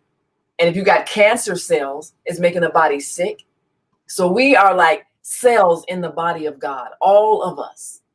And everybody who is cancerous in terms of being filled with resentment, hate, anger, envy, jealousy, cruelty, neglect, whatever's inside of us that's hurtful, it's like being a cancer cell. Mm-hmm. So we got to heal ourselves from cancer, being cancerous, so we're not giving that to the human family. We're not giving that into the body of God, which is what we all are, all living beings. We are part of this one system of life.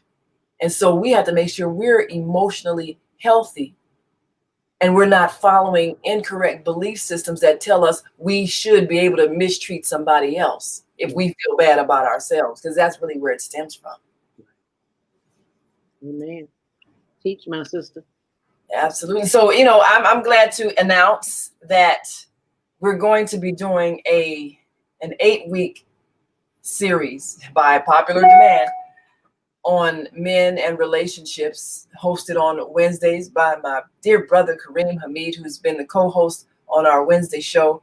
Well, what we've been doing for every second Wednesday of the month is having a men's only discussion on our radio station, so that the men can talk to each other about these very difficult issues of relationships and child rearing, and their experience, and really how it feels to be men. And we, the women, we step back. We don't participate in the discussion. They get the feeling that they're speaking among themselves privately. Now, of course, what we're like listening at the door. We're on our Facebook page, and during the commercial breaks, we are on a private phone line with the callers who are female on the show, and we're sharing our reflections on what we just heard, so that we can kind of process what we're realizing that men go through. And so this has been a very popular show. A lot of women call in because we realize we really don't understand men, and a lot of our misunderstanding adds to the problems in the relationships. So for 8 weeks, we're going to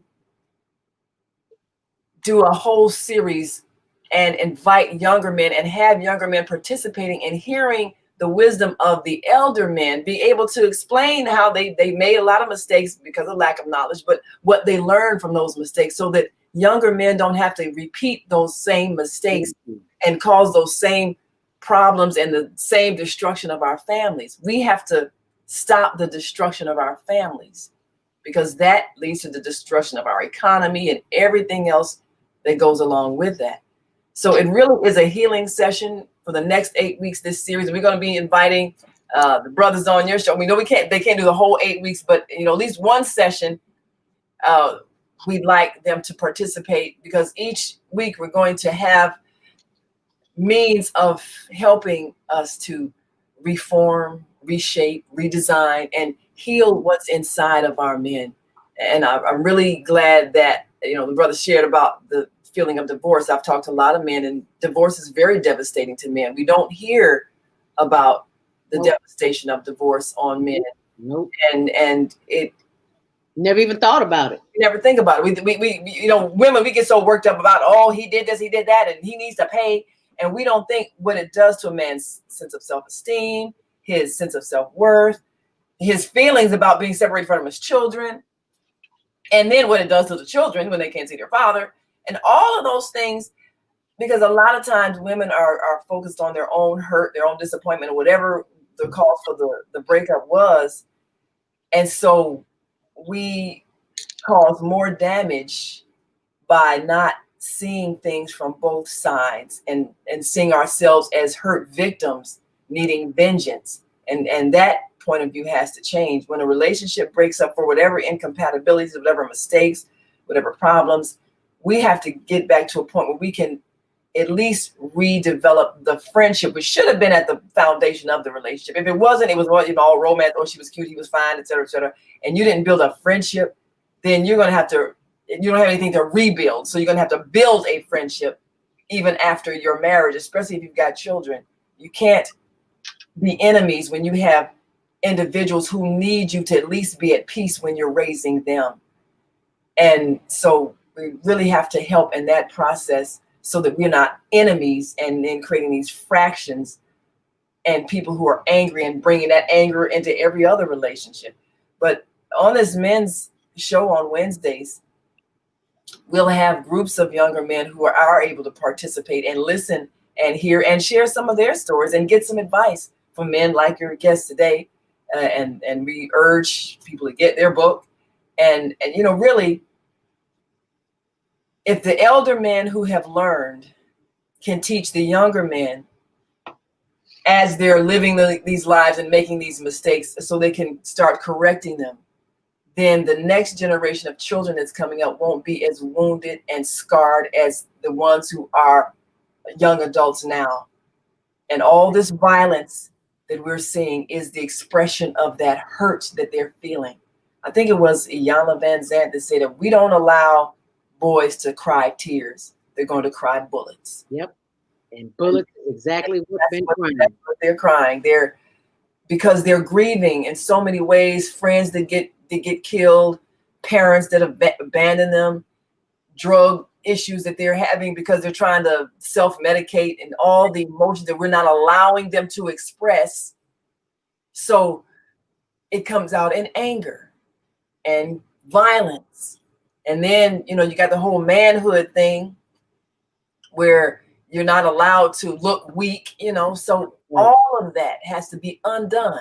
All that BC behavior before COVID, we have to redo and remake the way we raise our children, because that's really what's going to bring us to a level of peace. You have to get rid of the violence inside every individual. And if that violence, if at the root of it is hurt, we have to heal the hurt, not punish the response of the hurt, because that's not helping. That's just creating hurt. Right. We have to heal the hurt. And I'm looking forward to these Wednesday sessions. We had a really good conversation with, the guests that participated this past Saturday. And we had several gatherings of women to really address the issue of police violence, a lot of anger that surfaced with the Anjanette Young situation. There was a Saturday gathering of women and another Sunday gathering of women at the police station. And what we're saying is that this behavior is not going to be allowed to happen. We're going to change the relationship between citizens and police. That has to happen. We have to remake that whole structure of people who are hired to keep the community safe. That abusive attitude cannot, just like you would not tolerate an abusive marriage once you realize you should not be getting beat every day or slapped around or called names every day. That should not be happening with law enforcement officers and citizens. Right now, it's an abusive relationship that we have that has to end. And so that's the gathering that happened this past weekend. And we are working with them, our own attorney, Gwendolyn Deloach, Esquire. She's going to be working with the group and her law firm in looking at how we can translate this change, first of all, in human rights legislation, but first and foremost, a human rights class action lawsuit that addresses those who have been abusive. So, that's going to take some time, some research. She'll be stepping away from the show for a little while, but on Thursdays in her spot, we're going to have our women's roundtable discussion, and we're going to reflect on what we just heard from the men and how we can help in the process of changing the broken relationships. What should we be doing? What can we learn from their very candid expressions and their conversation so that we can change what we're doing as the wives and the mothers and the sisters and the daughters of men? How can we be better and more sensitive? And how can we dismantle this system of breaking up our families and everybody profiting from our pain? I really appreciate Wendy as an attorney. She's been a family law attorney for 30 years. And she's saying, look, I don't want to see you in my courtroom with a broken family because you got married for the wrong reasons. You married somebody who was emotionally unfit. I don't want to see that. I'm going to tell you what to look for before you get into these relationships that can't work because this person is broken. Right. And we have to know that when we are broken, we're not going to be a good partner in a relationship. So everything starts with personal relationships. You can't have world peace if you don't have inner peace. You sure can. That's where everything starts. It starts with the self. We've got a couple of calls here. 407-701. I do believe that's our sister in Florida. 407-701. Unmute yourself. Would that be Viata? Yeah, I think I'm unmuted. Can Yes, you hear me? yes, ma'am. Loud and clear. Go right ahead. Okay, thank you. Thank you, Zilda, for an interesting show. I was waiting for the biggest secret, and that was, for me, men and their relationships with other men. I have witnessed, especially over the last couple of years, how men keeping secrets about their love for other men or intimacy with other men has hurt a lot of women. Yes. And so I think at some point we're going to have to deal with and help our men deal with their feelings they have for other men. I thought the brothers would bring that out in their secrets book, but I guess that might be too much to deal with. But that's a reality that we keep skipping over, and it's happening. Men are loving other men, and we need to talk about it. And it's about the psychology of adjustment. You know, divorce, a lot of these divorces are happening because men are going to other men. So how do we deal with that, women? I watched this one woman in particular. Her husband left her for another man, and she was in depression for 10 years. Whoa. So this is a subject that we probably don't want to dig into too deeply, but I think we should. If we're going to heal the brothers and the sisters, we got to talk about how men relate to other men. And I think it starts with their relationship with their father. I can look at my own family dynamics, and I realized that my ex-husband was not very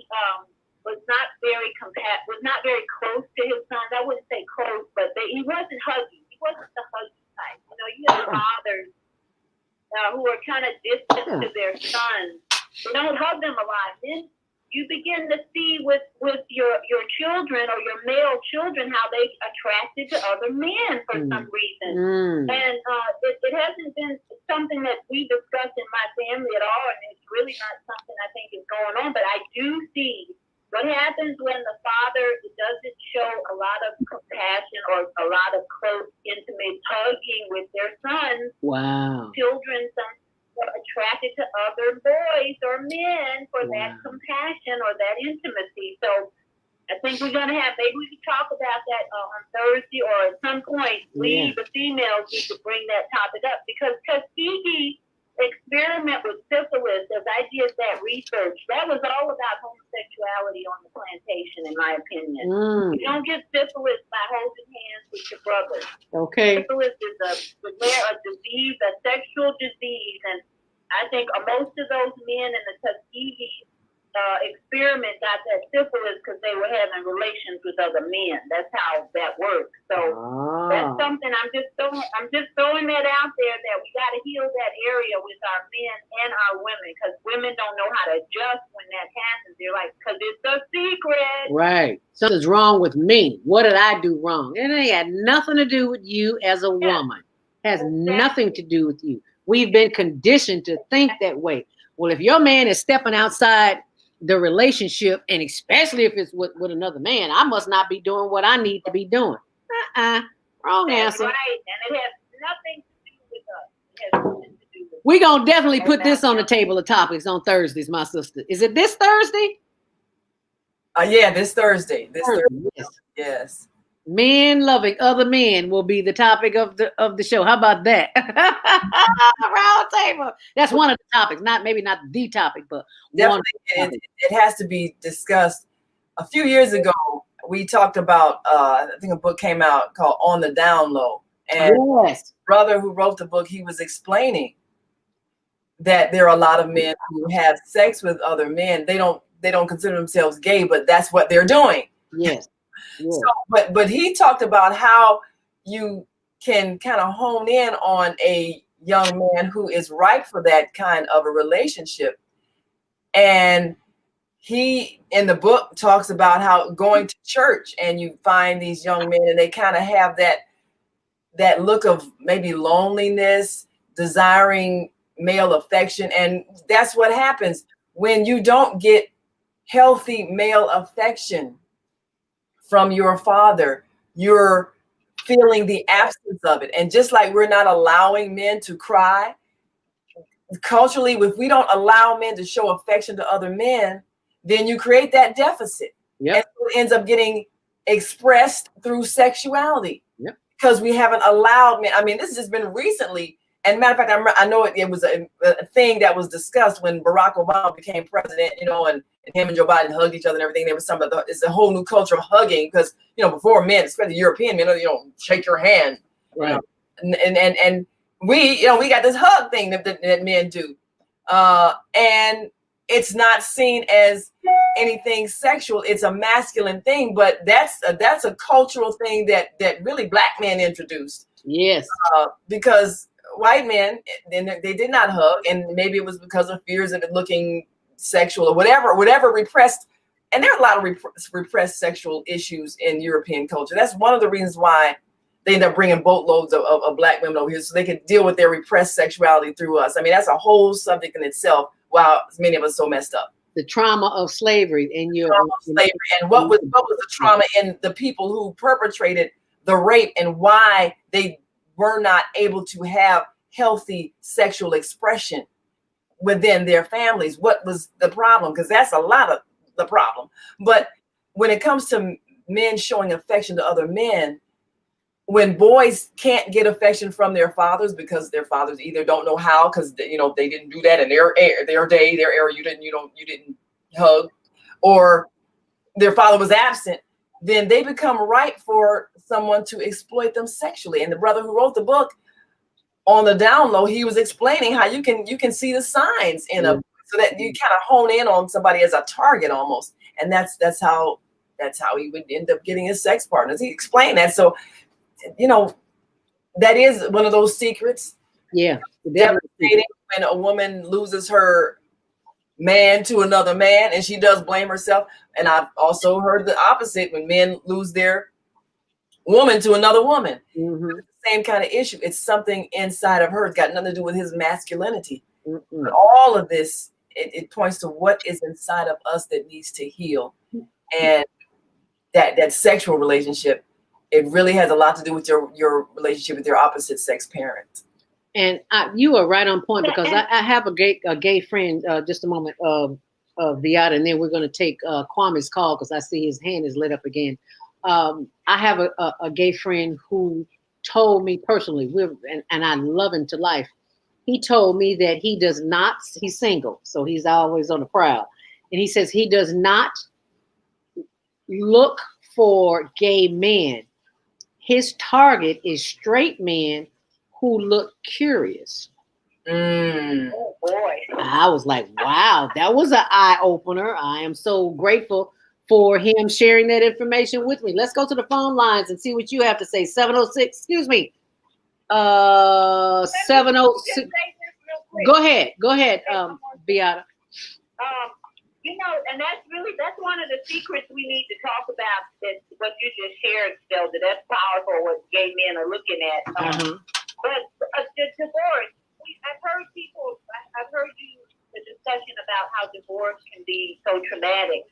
But divorce, I went through a divorce, and it was very peaceful. And I look back, and I think people, when people say, oh, the divorce is so traumatic, it just depends on how you have been adjusting to life hiccups and things that go, whether it's the death of a parent or the death of a child. When you get to divorce, it can be a smooth ride into freedom, or it can be traumatic because you're so attached to the idea of being married or a husband. So divorce, that's another whole topic we could talk about next year, is how do we help people prepare for a divorce, even when they're in a happy marriage, because it can really devastate people. But if you practicing the psychology of adjustments all your life, then divorce is just another adjustment. Or if you're not practicing adjustments throughout your life, it can be a traumatic experience. So I think we should deal with that next year, maybe as a female group talking session. Love it. Thank you so much for that comment. That's our sister of the microphone, Viata, which comes on Friday morning, Health and Wellness, and on Sunday nights, Soul Purpose Healing, from 7 until 9 p.m. Let's go to the phone line, 706-202. Brother Kwame had a question? Yes, and thank you all for the information that you're putting out, because it's very important that we begin to understand asking those questions that we sometimes feel ashamed of, or we feel that they're kind of secretive. The thing that I was asking to get back, because when Latifah was talking about 8 weeks, and I said that's a premature baby. I would suggest 9 weeks, because we're rebirthing men.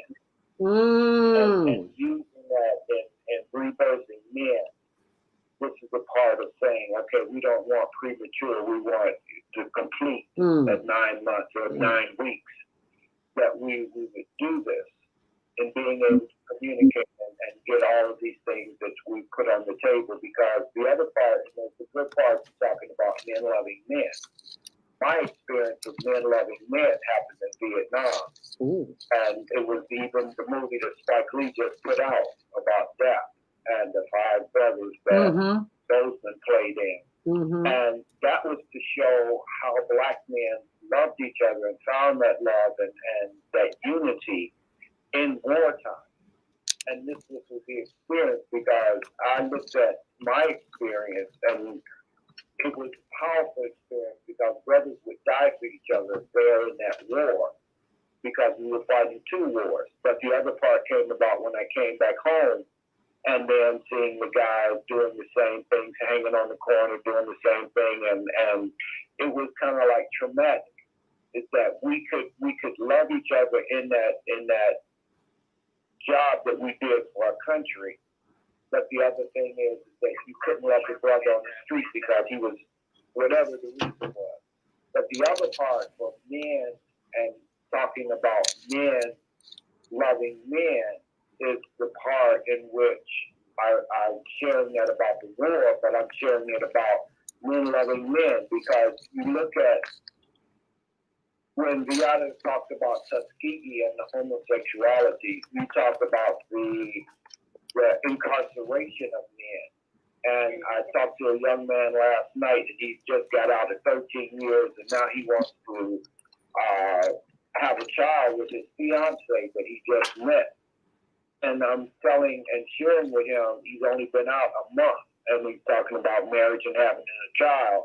And I'm like, are you sure that you're ready to do this? Because you've been absent from life for 13 years. Yeah. And now you want to come out and you want to try to make a baby, or are you trying to hide something? Ah. A lot of times a man is not going to tell you that he was raped. And he had the preference, but then he's going to try to make himself look like a man again in society's eyes after he comes out.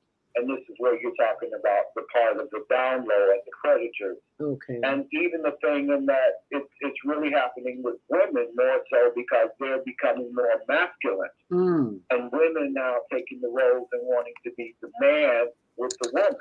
So we need to have all of these discussions, because we're only as sick as our secrets. All right now. You know, and we have to begin to look at what is going on within our community and what is that we have in the closet that needs to come out. We're only as sick as our secrets. All right now. You know, and we have to Sorry about that. Go right ahead.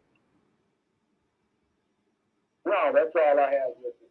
You know, the 9 weeks, and then the part of having that discussion of how we identify ourselves, because even with brothers being looked at when we become, you know, you brothers have the thing in playing football, and you run up and you pat each other on the back all the time, and the women love it. And it's the way society looks at manhood exchange of love, because we're just like men aren't supposed to cry, men aren't supposed to hug and kiss. I kiss my son when we hug, and I give him a kiss on the jaw. And Dad, you ain't supposed to. No, man, look, I love you. I don't give a thing with it. Thank you. Thank you. Okay, what society said. I'm telling what you as your father. I'm telling you. And that's what really fathers have to do. These fathers who are understanding that it was toxic not to be able to express love and affection, they need to then do that with their sons, so their sons have a healthy understanding of affection between men that is not sexual. And also they will know how to express affection to women. Some men don't know how to express affection to women. They know how to be sexual, but they don't know how to express affection. And then when a woman is angry and expressing anger, even after love making, it's like, well, what's wrong? Right. You know? And he, after the act of sex and intimacy, then, you know, he turns away, goes to sleep, whatever. And there's no cuddling, there's no hug.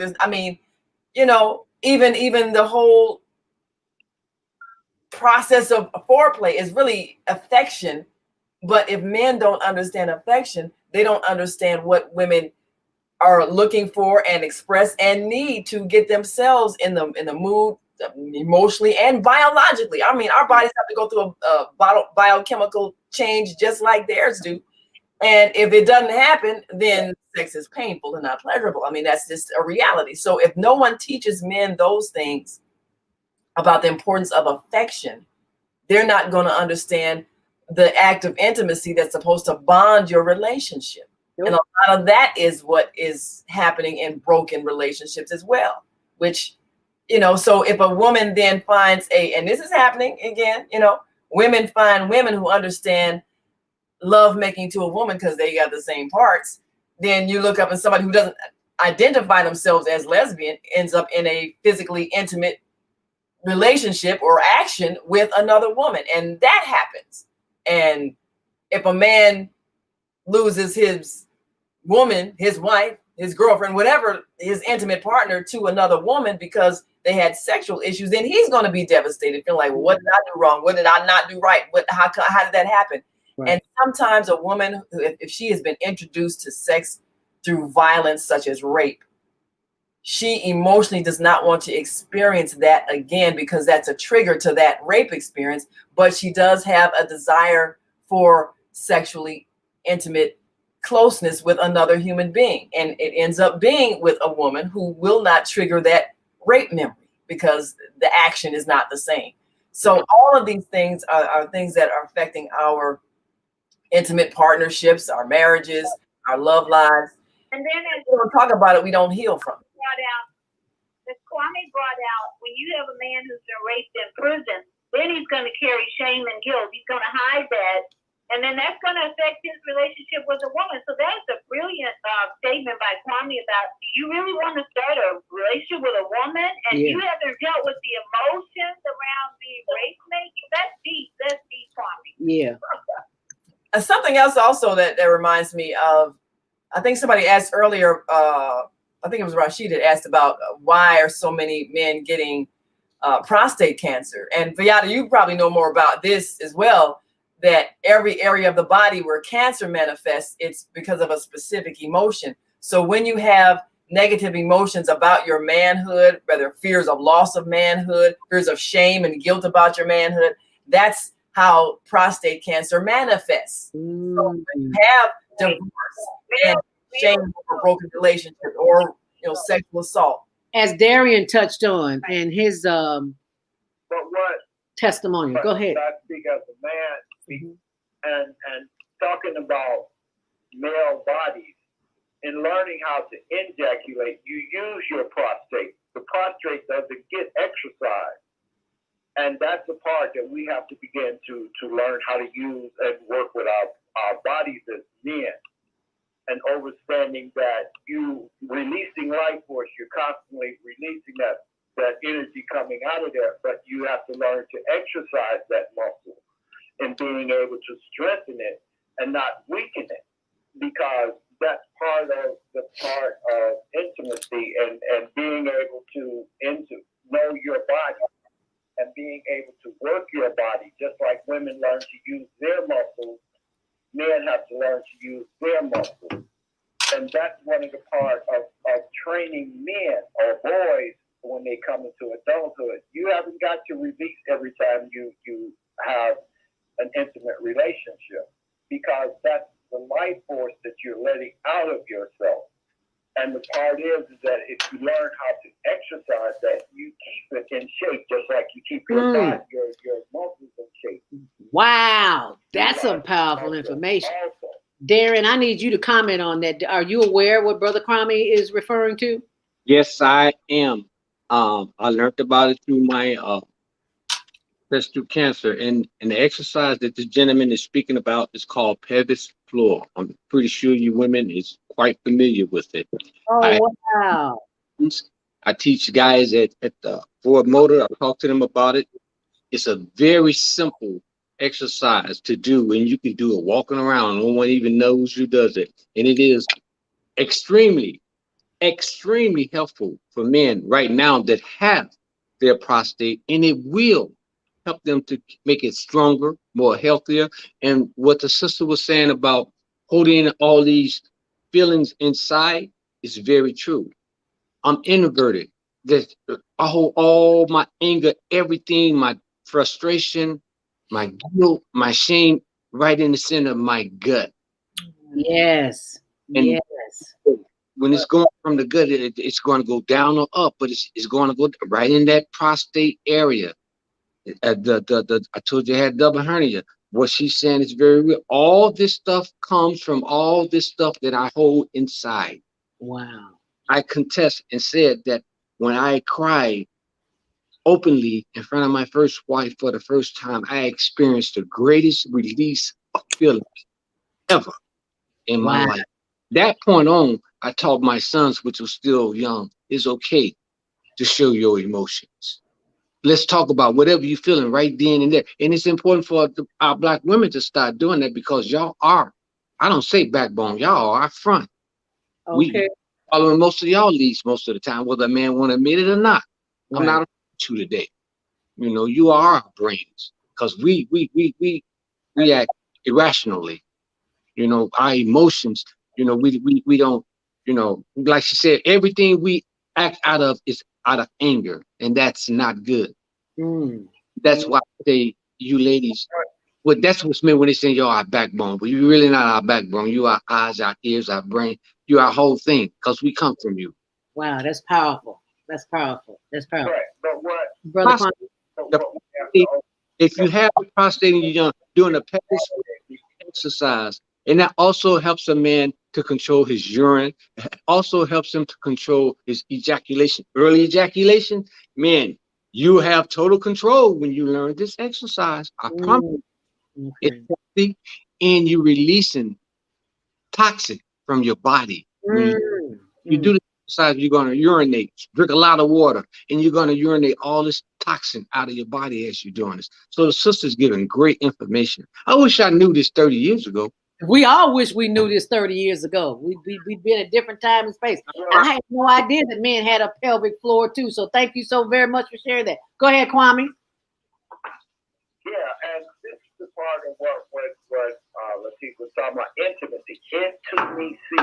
You have to know what is in you and how you show yourself to a woman and what a woman has to show to a man, because that's the overstanding of understanding how I love myself and how she loves herself. We're exchanging that energy when we have that spiritual energy exchange. Because like you said, the woman is the progenitor. She brings down the spiritual information and transmits into the man. She is the life force, because every man has a belly button. We come from a woman. So when we know how to connect to our partner, we begin to understand and build the next generation, because that's what we generate when we create a new life. You know, we can play sex and make a joke. Okay. Wow. This has been not only enlightening but informative. And I see we've got another hand up. 312. I think that's a hand up. 312-823. Hello? Yes, we're here loud. Go ahead. Who's this? 312-823. Did you want to comment? Okay, well, thank you so very much for joining us here on The Female Solution. It has been, as Les Brown would say, it's been a plump, pleasing pleasure. Well, it's a privilege. Thank y'all here. Okay. One thing I wanted to let our listeners know on this Wednesday show, we are going to look at, is the old marriage form obsolete, and how to create a new partnership relationship in the future. So we need to really scrap that old model that really was not helpful. It was based on a lot of things, ownership of a woman's body and all kinds of things that had nothing to do with love, respect, and trust. And so we have to rebuild and create we're again talking about a contractual agreement. Now, right now, the marriage form that we have is really a contract with the state. That's what marriage really is. Yeah. But rather than us focusing on, do we have do we have a church ceremony? Do we have this? Do we have that? First, let's build the proper relationship.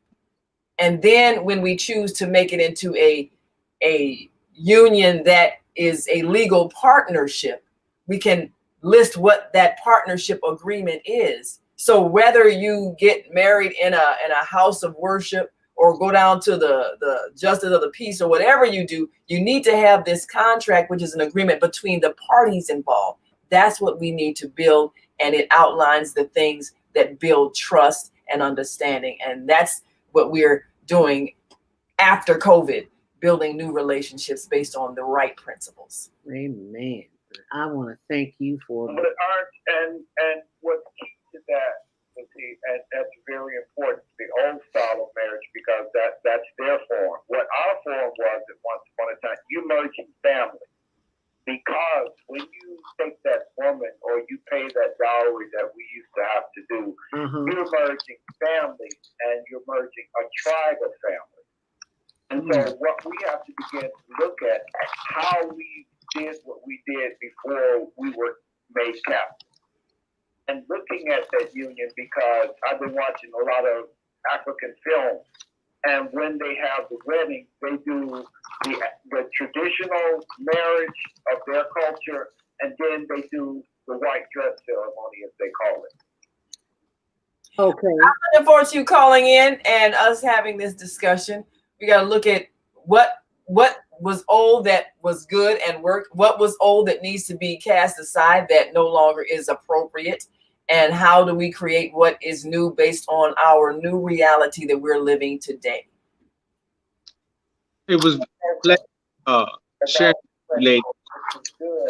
With this, you're absolutely right. And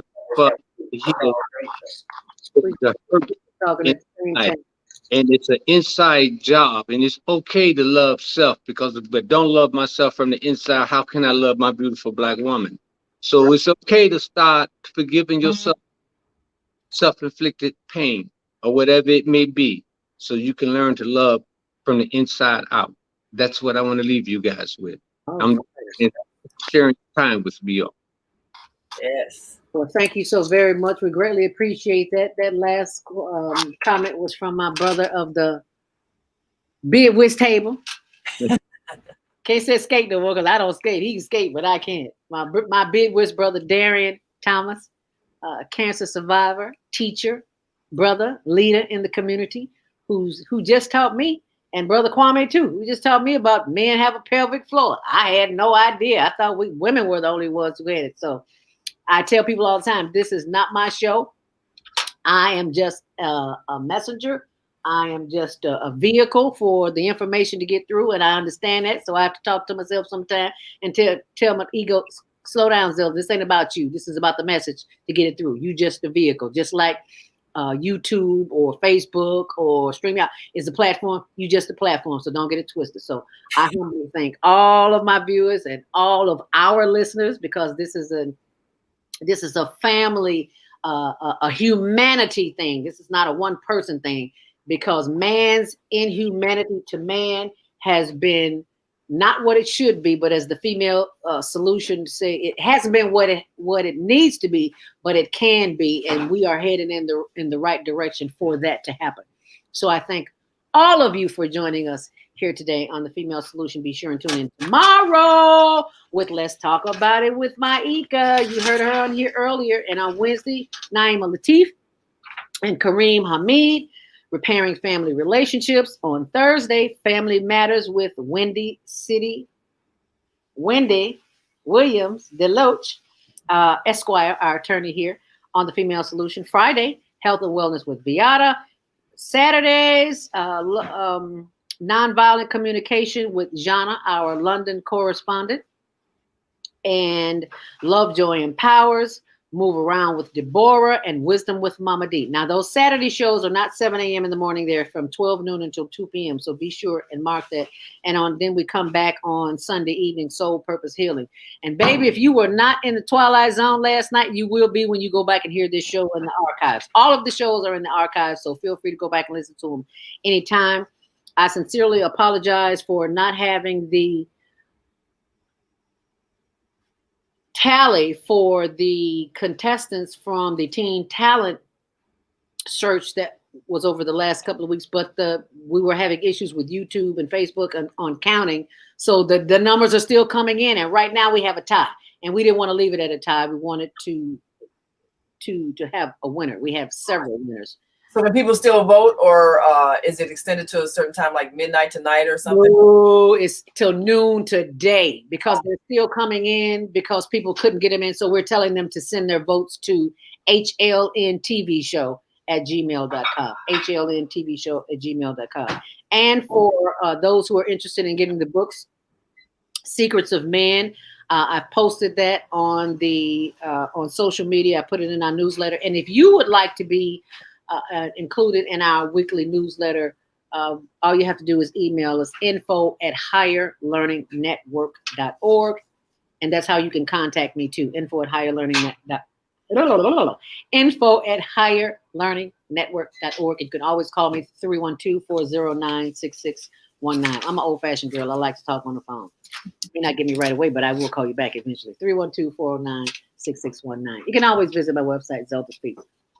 Thank you so very much. We will tune in tomorrow morning for Let's Talk About It with my Ika. And I look forward to the Women's Forum on Thursday, honey. We're going to be talking about men loving men. Yes, yes, yes, yes, yes, yes, yes. That will definitely be a show. So thank you for all of our listeners. Kwame, did you want to give a closing thought? Did I hear something? No, only thing that the brother was saying, learning to love yourself, because that is how you know what love is. Have that within you. All right, now you can't love somebody else if you don't love you. And we have been taught self-hate, as Brother Kwame would say, not suicide, homicide, but menticide. They are killing us because we are allowing them to do that with negative programming. Turn everything out there off. Turn in, get quiet, get a cup of tea. Like I'm about to go get me a cup of tea and meditate and do my morning journal. So thank you for sharing with me. But now I have to go share. I have to go listen to what the Spirit has to give me today. So thank you, thank you, thank you, thank you. And as Brother Kwame would say, thank us. Stay on purpose, stay empowered, stay tuned to your next Female Solution Show and the Family Empowerment Hour right here on YouTube, which airs Tuesdays at 6, Wednesdays at 1 on Channel 19, and the Higher Learning Network TV show. And social media, facebook.com, zeldaspeaks.com. Oh, I forgot to mention Instagram. How do you forget Instagram? Because I got 3 Instagrams account, and I got to bring them down to 1. Don't ask me how that happened. Zelda Speaks, and Zelda Speaks, the number 2 and the letter U. Okay? All right. Make it a great day. Be good to yourself. Kiss yourself. All right? Thanks for watching. Shalom. Namaste. Salam. Hotep.